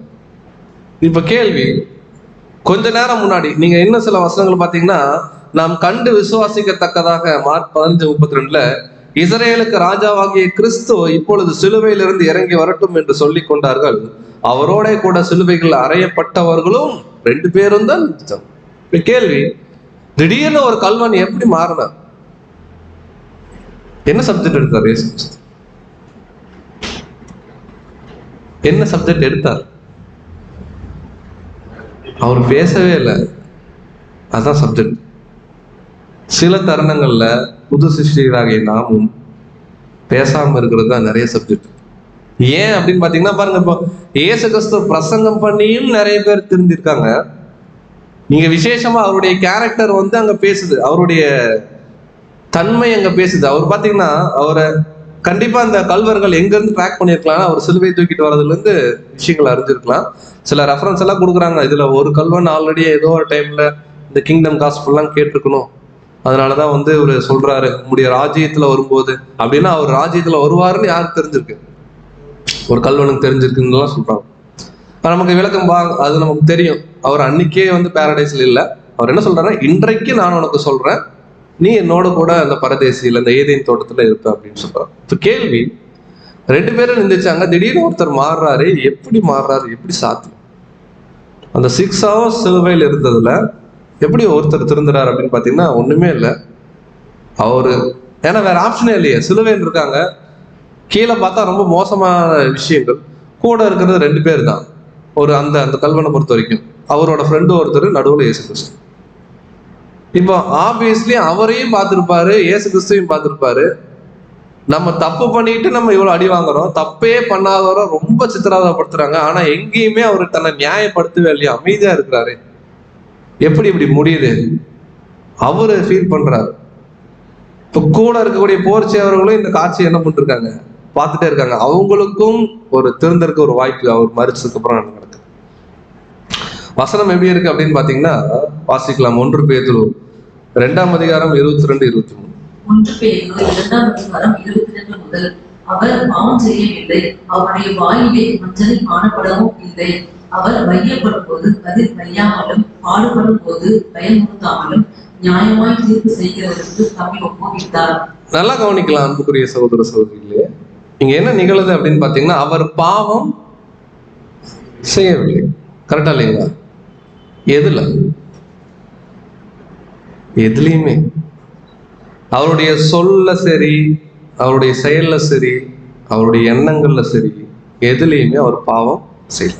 இப்ப கேள்வி, நாம பாவம் செய்யல அப்படின்னு நம்ம சில டைம் நம்மளே சொல்லிக்குவோம் இல்லைங்களா, நான்லாம் இப்போ தப்பெல்லாம் பண்றது இல்லை, நான் என்ன பண்ணிட்டேன், எதுல? சில டைம் அதாவது நம்ம வெளியே சொல்ல மாட்டோம், நமக்கு நாமளே சொல்லிக்குவோம், நான் கொஞ்சம் கொஞ்சமா என்ன பண்ணிட்டு இருக்கேன், திருந்திட்டு வந்துட்டு இருக்க, நமக்குள்ளே ஒரு ஃபீலிங் வரும் இல்லைங்களா. இப்ப கேள்வி, எதுல? பேச்சுலையா, செயல்லையா, சிந்தனையிலையா? ஆக்சுவலா இந்த பர்ஃபெக்ஷன் எங்க எதிர்பார்க்காருன்னா தேவன் சிந்தனை. ஆனா நம்ம சில டைம் எப்படி தவறா புரிஞ்சுப்போம்னா, முதல்ல நான் கோவப்பட்டு இருந்தேன், இப்ப என்ன பண்றது இல்லை,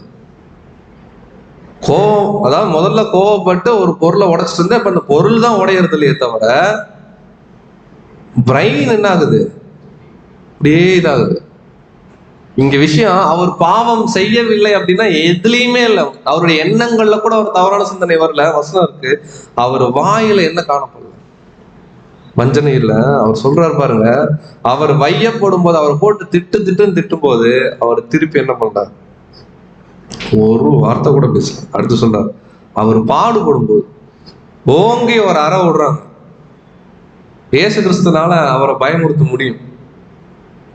திருப்பி ஒரு பார்வை பார்த்தாருன்னா என்ன ஆவா, அறைந்தவர். யோசிச்சு பாருங்க, அவர் ஒரு பர்ஃபெக்ட் ஹியூமன் பீயிங், பூமியில சராசரி மனுஷன் மாதிரி அவருடைய சரீரமும் அவருடைய முக தோற்றங்களும் இருந்திருக்காது. ஒரு கிரௌடுக்குள்ள இயேசு கிறிஸ்து இருக்காருன்னா தனியா தான் தெரிஞ்சிருப்பார் கண்டிப்பா. ஏன்னா பாவத்துல பிறந்த மனுஷனுக்கும் பரிசுத்தமா பிறந்த மனுஷனுக்கும் கட்டாயம் சரீரத்துல தோற்றத்துல நிறைய விஷயங்கள்ல ஒரு மாறுபாடு இருந்திருக்கும். அவருக்கு அவ்வளவு பவர் கூட இருந்துச்சு, எங்கேயும் அந்த பவரை யூஸ் பண்ணல, எங்கேயும் யாரையும் பயமுறுத்தல. நம்ம சில டைம் பயமுறுத்துவோம், பார்த்துருக்கீங்களா? நம்ம குழந்தைகளை கூட நம்ம ப்ராக்டிக்கலா, இப்போ குழந்தைங்க குறும்பு பண்ணிட்டே இருக்கு அப்படின்னா அந்த குறும்பை கண்ட்ரோல் பண்றதுக்கு அடிக்க மாட்டோம், ஆனா கண்ணுலயே என்ன பண்ணுவோம், ஏதாவது பப்ளிக்கா இப்போ மீட்டிங் டைம்ல நம்ம குழந்தைங்க ஓடுது வருதுன்னு வச்சுக்கோங்களேன், வீட்டுல இருக்க மாதிரி டக்குன்னு என்ன பண்ண முடியாது, எடுத்து அடிக்க முடியாது. அப்ப நம்ம கண்ணுல என்ன பண்ணுவோம், பயமுறுத்துறதுக்கு முயற்சி. உதாரணத்துக்கு சொல்றேன், என்ன பண்ணுவோம்னா ஸ்ட்ரிக்டா இருக்கிற மாதிரி சில ரியாக்ஷன்லாம் காப்போம். அந்த மாதிரி கூட இயேசு கிறிஸ்து யாரையும் பார்த்து அடிக்கிறவங்களுக்கு தன்னை முழுமையா என்ன பண்ணாருன்னா ஒப்பு கொடுத்தாரு. அப்ப இங்க இதுல இருந்து நம்ம என்ன கத்துக்கிறோம் அப்படின்னு பாத்தீங்கன்னா, இன்னைக்கு தலைக்கு இருக்கக்கூடிய எல்லா சோதனைகளும் சரீரத்துக்கு வரும், ஒவ்வொரு வகையில வரும் நம்மளுடைய லைஃப்ல. அப்படி வரும்போது நாம் வையப்படும் போது பதில் என்ன பண்ணக்கூடாது, நல்லா திட்டுறாங்க நம்மள, தேங்க்யூ, அவ்வளவுதான், கரெக்டா இல்லைங்களா? நாம் பாடுபடும் போது பயமுறுத்தக்கூடாது, மற்றவங்க பயமுறுத்தக்கூடாது அப்படின்னு பாத்தீங்கன்னா எந்த வகையிலும் மற்றவங்களை என்ன பண்ணக்கூடாதுன்னா, அவங்க வேலை நம்மளை கஷ்டப்படுத்துறது, நம்ம வேலை அதை தாங்கிட்டு அதை ஓவர் கம் பண்ணி ஜெயிச்சு போறது. இதுதான் நம்முடைய மைண்ட் செட்டா. இது எங்க கத்துக்கிறோம் அப்படின்னா நம்முடைய ரட்சகர்கிட்ட. அதுல ஒரு கல்வன்ட்டு தான் ரட்சகர் சொல்றார், இன்னைக்கே நான் உனக்கு சொல்றேன், நீ என்ன பண்ணுவ, என்னோட அந்த பேரடைஸ்ல இருப்பேன் அப்படின்றார். ஸோ பேரடைஸுக்கு நம்ம விளக்கம் பார்க்கறதுலாம் அடிப்படை சத்தியம் தான். பரலோகத்துலலாம் கல்வன் வரமாட்டார். கல்வனுக்கு என்ன வாய்ப்புன்னா, பூமியில அந்த உயிர்த்தெழுதல் நடக்கும்போது அந்த சிங்கார தோட்டத்துல நீ இருப்ப. அதான் பேரடைஸ்ங்கிற வார்த்தை என்ன பண்ணிருக்குன்னா அங்க பயன்படுத்தப்பட்டிருக்கு. ஸோ இந்த பேரடைஸ்ல என்ன இருக்காது. இப்ப சிலுவையில என்னெல்லாம் இருக்கோ அது எதுவுமே இந்த பேரடைஸ்ல இருக்காது. கண்ணீர் இருக்குமா? பெயின் இருக்குமா? அப்படின்னா இங்க இயேசு கிறிஸ்து திரும்ப திரும்ப எல்லாமே ரீக்ரியேட் பண்றாரு. சிலுவையில் இருக்கும்போது என்ன சொல்றாரு அப்படின்னா, இப்ப இருக்கிற எதுவுமே இருக்காது. கல்வனுக்கு இன்டைரக்டா என்ன சொல்றாருன்னா, நான் ஜீவனை விட்டேன்னா இதெல்லாம் ரெடியாகும். அமைதியா இருக்காரு சிலுவையில ஜீவனை விடுறவர். ஆக்சுவலா மரண தண்டனை கொடுக்கலாம் இயேசு கிறிஸ்துக்கு, கரெக்டுங்களா? நேரடியா யூதர்களே கொடுத்துருக்கலாம். ஒரு நியாயப்பிரமாணத்துக்கு விரோதமா பண்றாருன்னு சொல்லும்போது யூதர்கள் சட்டத்துல அங்க ஒரு வாய்ப்பு இருந்துச்சு. ஆனா யூதர்கள் என்ன அப்படின்னா, இதை நம்ம பண்ணக்கூடாது, யார் தான் பண்ணணும்? ரோமர்கள் பண்ண வைக்கணும்ட்டு. கரெக்டா இல்லைங்களா? கிட்டத்தட்ட ஒரு காயின் மாதிரி இயேசு கிறிஸ்து அப்படியே மூவ் ஆயிட்டே இருந்தார். சில வசனங்கள் படிக்கலாம். இந்த பாயிண்ட் ரொம்ப விசேஷமா நமக்கு ரொம்ப முக்கியம். சில வசனங்கள் மட்டும் வாசிங்க. யாத்திராகமம் 22 1-2 வாசிங்க. யாத்திராகமம் 22 அதிகாரம் 1-2. ஒருவன் ஒரு மாட்டையாவது ஒரு ஆட்டையாவது திருடி அதை கொன்றால் அல்லது அதை விற்றால் அவன் அந்த மாட்டுக்கு 5 மாடுகளையும் அந்த ஆட்டுக்கு 4 ஆடுகளையும் பதிலாக கொடுக்க கடவன். திருடன் கண்ணமிடுகையில் கண்டுபிடிக்கப்பட்டு அடிக்கப்பட்டு செத்தால் அவன் நிமித்தம் நிறுத்தப்பட்டு சுமராது. சோ இது லிட்டரலா ஒரு லாவா நீங்க எடுத்தீங்கன்னா, ஒருத்தர் ஒரு ஆடவோ மாடவோ திருடிட்டாரு அப்படின்னா அதுக்கு ஜாஸ்தி கொடுக்கணும், 4-5 மடங்கு கொடுக்கணும். ஒருவேளை திருட ட்ரை பண்ணும்போது பிடிச்சி பொதுமக்கள் அடிக்கிறாங்க, செத்து போயிட்டாரு, கேஸ் எல்லாம் என்ன ஆகாது, எஃப்ஐஆர்லாம் போட முடியாது, அது நீதி. திருடும் போது மாட்டிட்டா செத்துட்டான்னு விட்டுருவாங்க. ஆனா திருடி என்கொயரிக்கு வரும்போது விசாரணைங்கிற பேர்ல ஒரு மனுஷனை அடிச்சு கொள்ளக்கூடாது. இதுவும் ஏதோ இன்னைக்கு நம்ம ஏதோ கோர்ட்ல ரூல்ஸ் போட்ட மாதிரி இருக்கு. இதெல்லாம் தேவன் முன்னமே என்ன பண்ணிட்டாருன்னா போட்டார். படிக்கலாம் 3-4 வருஷம். யாத்திராகமம் 22 அதிகாரம் 3-4. சூரியன் அவன் மேல் உதித்திருந்ததானால் அப்படின்னா அடுத்த நாள் ஆயிடுச்சுன்னா, திருட மாட்டினா அடுத்த நாள் ஆயிடுச்சு. அவன் நிமித்தம் கஷ்டப்பட்டு சுமரும். திருடன் பதில் கொடுத்து தீர்க்க வேண்டும். அவன் கையில் ஒன்றும் இல்லாதிருந்தால் தான் செய்த களவுக்காக வெளிப்பட கடவன். அவன் திருடின மாடாவது கழுதையாவது ஆடாவது உயிருடனே அவன் கையில் கண்டுபிடிக்கப்பட்டால் கண்டிப்பாய் அவன் கொடுக்க வேண்டும். அதாவது டபுள் த டைம் கொடுக்கணும். ஒருவேளை நெக்ஸ்ட் டே ஆயிருச்சு ஆனா அவனை வந்து கொன்னுட்டாங்கன்னா கண்டிப்பா அந்த கேஸ் என்ன ஆயிருக்கும் பாத்தீங்கன்னா லைவ். இப்போ இந்த கல்வர்களுக்கு கிட்டத்தட்ட ஜீவனே இல்லை, அவங்கள அடிச்சு கொள்றதுக்கு ரைட்ஸ் இருந்திருக்கு. அந்த கிருபையில ஏதோ ஒரு வகையில வந்து இப்போ கடைசியா மாட்டி சாக நிற்கும் போது ஒரு கல்வன் சொல்றாப்புல, ஆண்டவரே நம்முடைய ராஜ்யத்துல வரும்போது என்ன பண்ணாங்க. இப்போ இவ்வளவு பெயினையும் வச்சுட்டு அங்க தன்னை குறிச்சு யோசிக்காம மற்றவங்களை குறிச்சு ஒருத்தர்னால யோசிக்க முடியுது அப்படின்னா அது நம்முடைய ரட்சகரால மட்டும்தான். கரெக்டா இல்லைங்களா? நமக்கு சரீரத்துல பலவீனம். ஒரு எக்ஸாம்பிள் சொல்லணுச்சு. ஒரு 102 டிகிரி ஃபீவர், ஒரு அனௌன்ஸ்மெண்ட் பிரதர் சிஸ்டர்ஸ்லாம் கொடுக்குறாங்க.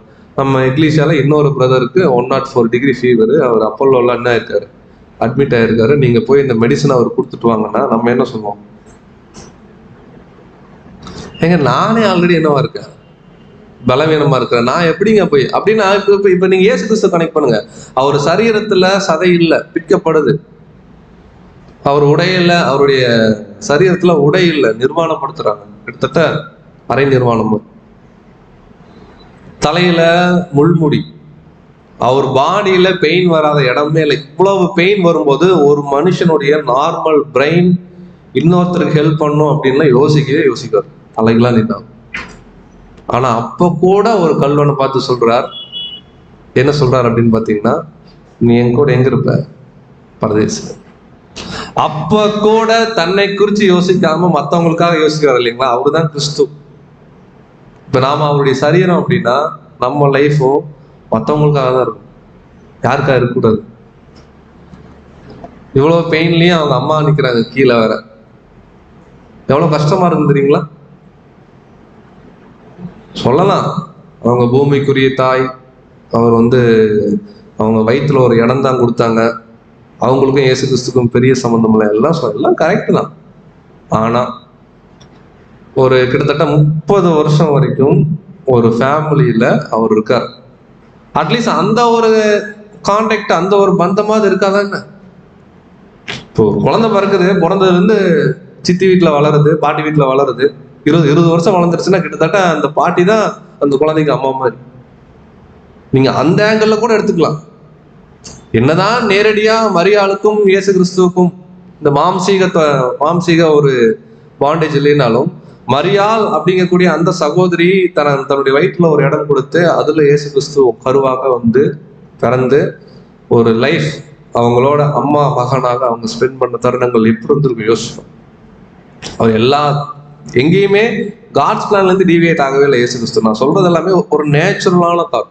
தன்னுடைய தாயை பார்க்கும்போது கூட அங்க அவருக்காக அழுகுறாங்க அவங்க, ஆக்சுவலா அவருடைய பெயினுக்காக. ஆனா அவரு என்ன சொல்றாருன்னா, நீங்க அழாதீங்க, உங்க பையன் உங்க கூட என்ன பண்றாரு இருக்காங்க அப்படின்றாரு. யார சொல்றாரு அப்படின்னு பாத்தீங்கன்னா, அவருடைய கசின் தான் வரும். யாருன்னா யோவான். கரெக்டுங்களா? படிக்கலாம். யோவான் 19ஆம் அதிகாரம் 26. யோவான் 19ஆம் அதிகாரம் 26ஆம் வசனம். அப்பொழுது இயேசு தம்முடைய தாயையும் அருகே இருந்த தமக்கு அன்பாயிருந்த சீஷனையும் கண்டு தம்முடைய தாயை நோக்கி, ஸ்திரீயே, அதோ உன் மகன் என்றார். என்ன சொல்றாரு அப்படின்னு பாத்தீங்கன்னா, கண்டிப்பா அவருடைய நினைவுகள்ல இந்த தருணங்கள்லாம் வந்து அவர் பிறந்தது, அவங்க அம்மா கூட அவர் இருந்தது, 12 வயசுல விசேஷமா அவருக்கு ரிஜிஸ்டர் ஆனதெல்லாம் 12 வயசுல அவரு அங்க ஜெபாலயத்துல போய் பிரசங்கம் பண்ணது. ஏன்னா இதுக்கப்புறம் மறிக்க போறார் இயேசு கிறிஸ்து. அவருடைய இறுதி நேரங்கள் வரும்போது இந்த நினைவுகள் கட்டாயம் போகும். ஒவ்வொரு மனுஷனுடைய மரணத்துக்கு முன்பாகவும் திறந்ததுல இருந்து ஒரு ரீவைண்ட் ஓடுமா, இது காமன். அப்படி இந்த நினைவுகள்லாம் வரும்போதும் நியாயப்பிரமாணத்தின்படி தன்னுடைய தாய்க்கு என்ன பண்றாருன்னா ஒரு அடுத்த ஒரு நிலைமை கொடுக்குறாரு. யோவான் என்ன பண்றாருன்னா, அவருடைய நீங்க அவங்கள பார்த்துக்குங்க அப்படின்றார். மரியாளுக்கு இயேசு கிறிஸ்து பிறக்கும் போது ஒரு ப்ராஃபஸி ஒன்று சொன்னாங்க. என்ன சொன்னாங்க அப்படின்னு பாத்தீங்கன்னா, உன் ஆத்மாவையும் ஒரு பட்டயம் என்ன பண்ணும். எக்ஸாக்டா இந்த ப்ராஃபஸி எங்க நிறைவாகுது அப்படின்னு பாத்தீங்கன்னா, இந்த இடத்துல மரியாள் வந்து உயிர் தான் போகல, அவ்வளோ பெயின். ஏன் பெயின்னா, அவரு மரியாள் இயேசு கிறிஸ்து பிறந்ததுல இருந்து இயேசு கிறிஸ்துவ கடவுள் குழந்தையா தான் பார்த்துருப்பாங்க. தன் பையன் அப்படிங்கிறதெல்லாம் கிடையாது, அதெல்லாம் ரெண்டாவது. ஏன்னா தேவன் சொன்ன விஷயம் யோசிச்சு பாருங்களேன்.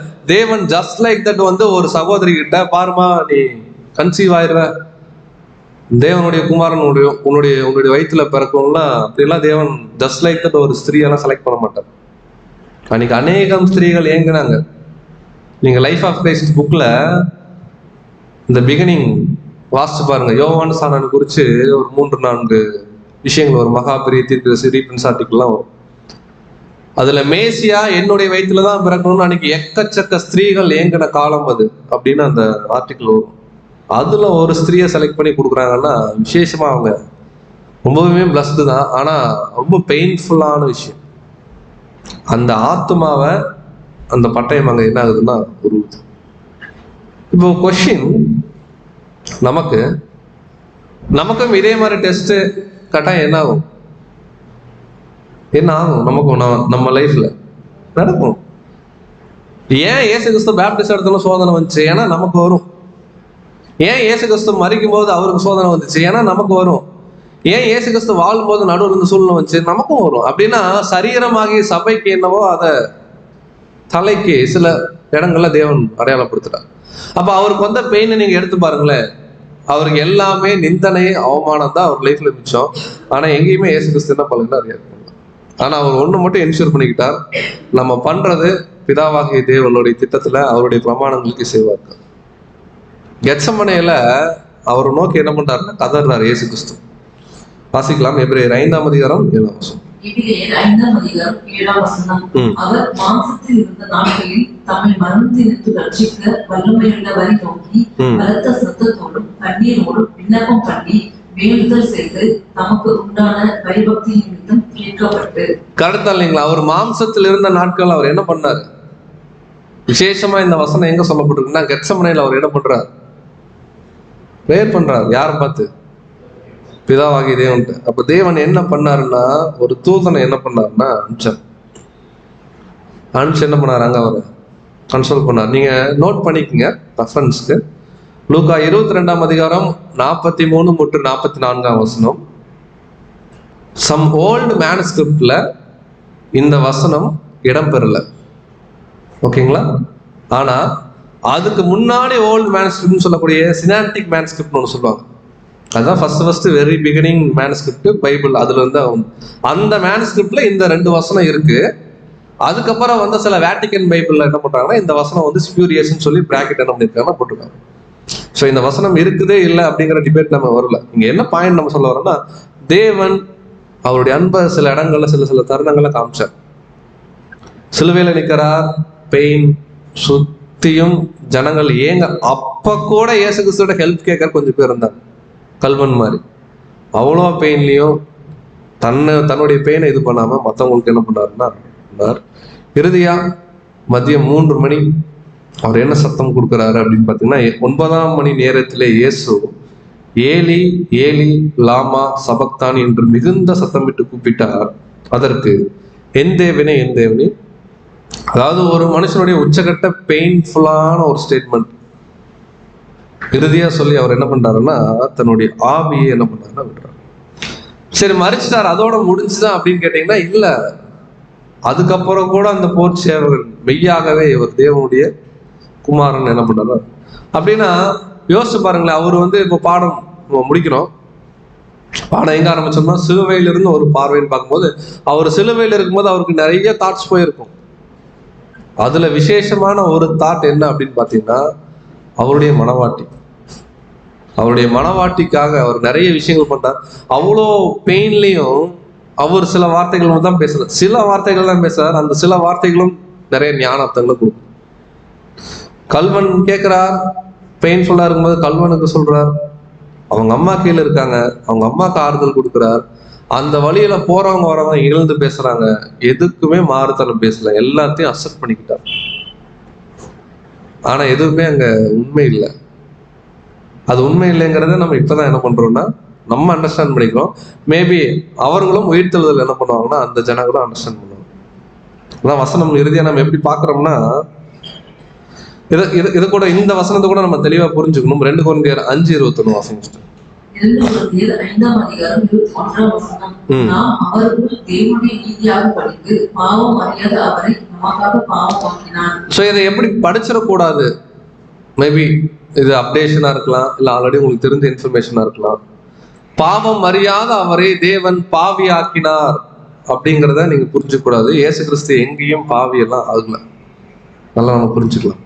அதாவது எப்படி பழைய ஏற்பாட்டு காலத்துல ஒரு ஆட்டின் மேல பாவத்தை சுமத்துவாங்களோ அப்படின்னா அந்த ஆடெல்லாம் பாவம் பண்ணல, அப்படி கன்சிடர் பண்றாங்க. அந்த ஆட்டு மேல பாவத்தை சுமத்தி இங்க பலி செலுத்துற மாதிரி ஒட்டுமொத்த அந்த ஆதாமுடைய பாவத்தை என்ன பண்றாங்கன்னா இயேசு கிறிஸ்து ஏற்றுக்கொள்றார். பாவம் செய்யல, பாவத்தை ஏற்றுக்கொண்டு தன்னை என்ன பண்றாரு பலியாகிறார். அதனாலதான் வசனம் என்ன இருக்குன்னா, பாவம் அறியாத அவரை பாவம் ஆக்கினார்னு தமிழ்ல இருக்கு. இங்கிலீஷ்ல பாத்தீங்கன்னா த கிரீக் வேர்டு என்ன டிரான்ஸ்லேட் பண்றாங்கன்னா, பாவம் அறியாத அவரை பாவ நிவாரண பலி ஆக்கினாருன்னு தான் அர்த்தம். It's a sin offering. நம்ம மூத்த சகோதரர் சொல்லும்போது கூட என்ன சொல்றாருன்னா, டு பி சின் அப்படிங்கிறது சின் இல்ல, அவர் வந்து ஒரு பாவ நிவாரண பலியாகவே தன்னுடைய ஜீவன் என்ன பண்றாருன்னா கொடுத்தாரு. பாடம் முடிஞ்சு இப்போ கேள்வி, நமக்கான சில விஷயங்கள். இப்போ தலைக்கு நிகழ்ந்தது தான் நமக்கு நடக்கும். டெஸ்ட் வருமா? வரும். குற்றச்சாட்டு வருமா? வரும். கேலி கிண்டல் வருமா? வரும். சரீரத்துல பெயின் வருமா? வரும். இப்ப கேள்வி, நம்ம என்ன திருப்பி ரியாக்ட் பண்ணுவோம்? ஒண்ணுமே ரியாக்ட் பண்ணலைன்னா அதுக்கும் ஏதாவது தப்பா சொல்லுவாங்க. சரி, அதையும் சேர்த்துங்க அந்த சினாரியோ. அதுக்கு சேர்த்து என்ன ரியாக்ட் பண்ணும்? அமைதியா இருக்கும். ஏன் பிரதர்? இல்ல நான் தப்பு பண்ணல, எமோஷன் ஆகும். நம்முடைய ரோல் மாடல் யாருன்னா நம்முடைய ரட்சகர். நல்லா நீங்க கவனிச்சுக்கலாம். அப்படின்னா சில தருணங்கள்ல நம்ம எங்க பேசணும்னு தேவன் சில சூழ்நிலை நம்ம வந்து மற்றவர்களுக்காக பேசலாம். எங்கேயுமே நமக்காக, நம்முடைய சுய பிரயோஜனத்துக்காக, நம்முடைய நீதிக்காக நம்ம யாருக்கிட்டையும் ஜஸ்டிஃபிகேஷன் கொடுக்க வேணாம். இதை நம்ம எப்படி தவறா புரிஞ்சு கூடாதுன்னா, அதையும் நம்ம சொல்லணும்ல பாடத்துல. ஒருவேளை நானும் ஒரு தவறு பண்றேன், நல்லாவே தவறுன்னு தெரியுது, என்கிட்ட ஒருத்தர் வந்து, பிரதர் நீங்க தவறு பண்றீங்க பிரதர் சொல்லும்போது, பிரதர் நான் யாருன்னு தேவனுக்கு தெரியும் பிரதர், நீங்கெல்லாம் வந்து ஜஸ்டிஃபிகேஷன் கொடுக்காதீங்க, நான் தேவனுக்கு கணக்கு கொடுத்தேன். அதுவும் தப்பு. இது நம்ம எப்படி எடுத்துக்கணும் அப்படின்னு பாத்தீங்கன்னா, ஒருவேளை நம்ம நீதியா தான் இருக்கிறோம், நிஜமாகவே நீதியா இருக்கிறோம், ஆனா நம்ம மேல வந்து அவச்சொல் வருது, நமக்கு பெயின்ஃபுல்லா வருது, சில டெஸ்ட் வரும்போது நம்ம யாருக்கிட்ட தான் முறையிடணும் அப்படின்னு பாத்தீங்கன்னா, தேவன்கிட்ட மட்டும் தான். அங்க இயேசு கிறிஸ்து விசாரணைக்கும் போது என்ன வேணா சொல்லியிருக்கலாம். அவர் சைடு 1000 மீதி இருந்துச்சு. ஒரே எக்ஸாம்பிள் தான். அவர் சத்தமிடாது இருக்கிற ஆட்டை போல என்ன பண்ணாருன்னா அமைதியா இருக்க. தேவன் என்ன கொடுக்குறாரோ அதுக்கு தன்னை என்ன பண்ணாரோ ஒப்பு கொடுத்தாரு. ஆனா டெஸ்ட் எப்படி வரும்னா, நீங்கெல்லாம் சத்தியம் படிச்சு என்ன பண்ண போறீங்க, நீங்கெல்லாம் சத்தியமெல்லாம் என்ன பண்ணாதீங்க. பட் இப்படிதான் நம்மளை சொல்லுவாங்க. ஏன் சொல்லுவாங்கன்னா, நம்ம எதுல உண்மையா இருக்கிறதுக்கு பிரயாசப்படுறோமோ, உண்மையா இருக்கிறோம்னு கூட சொல்ல முடியாது, எதுக்கு உண்மையா இருக்கிறதுக்கு பிரயாசப்படுறோமோ அதை தான் நம்மளை சுத்தி இருக்கிறவங்க கேள்வியா கேட்பாங்க.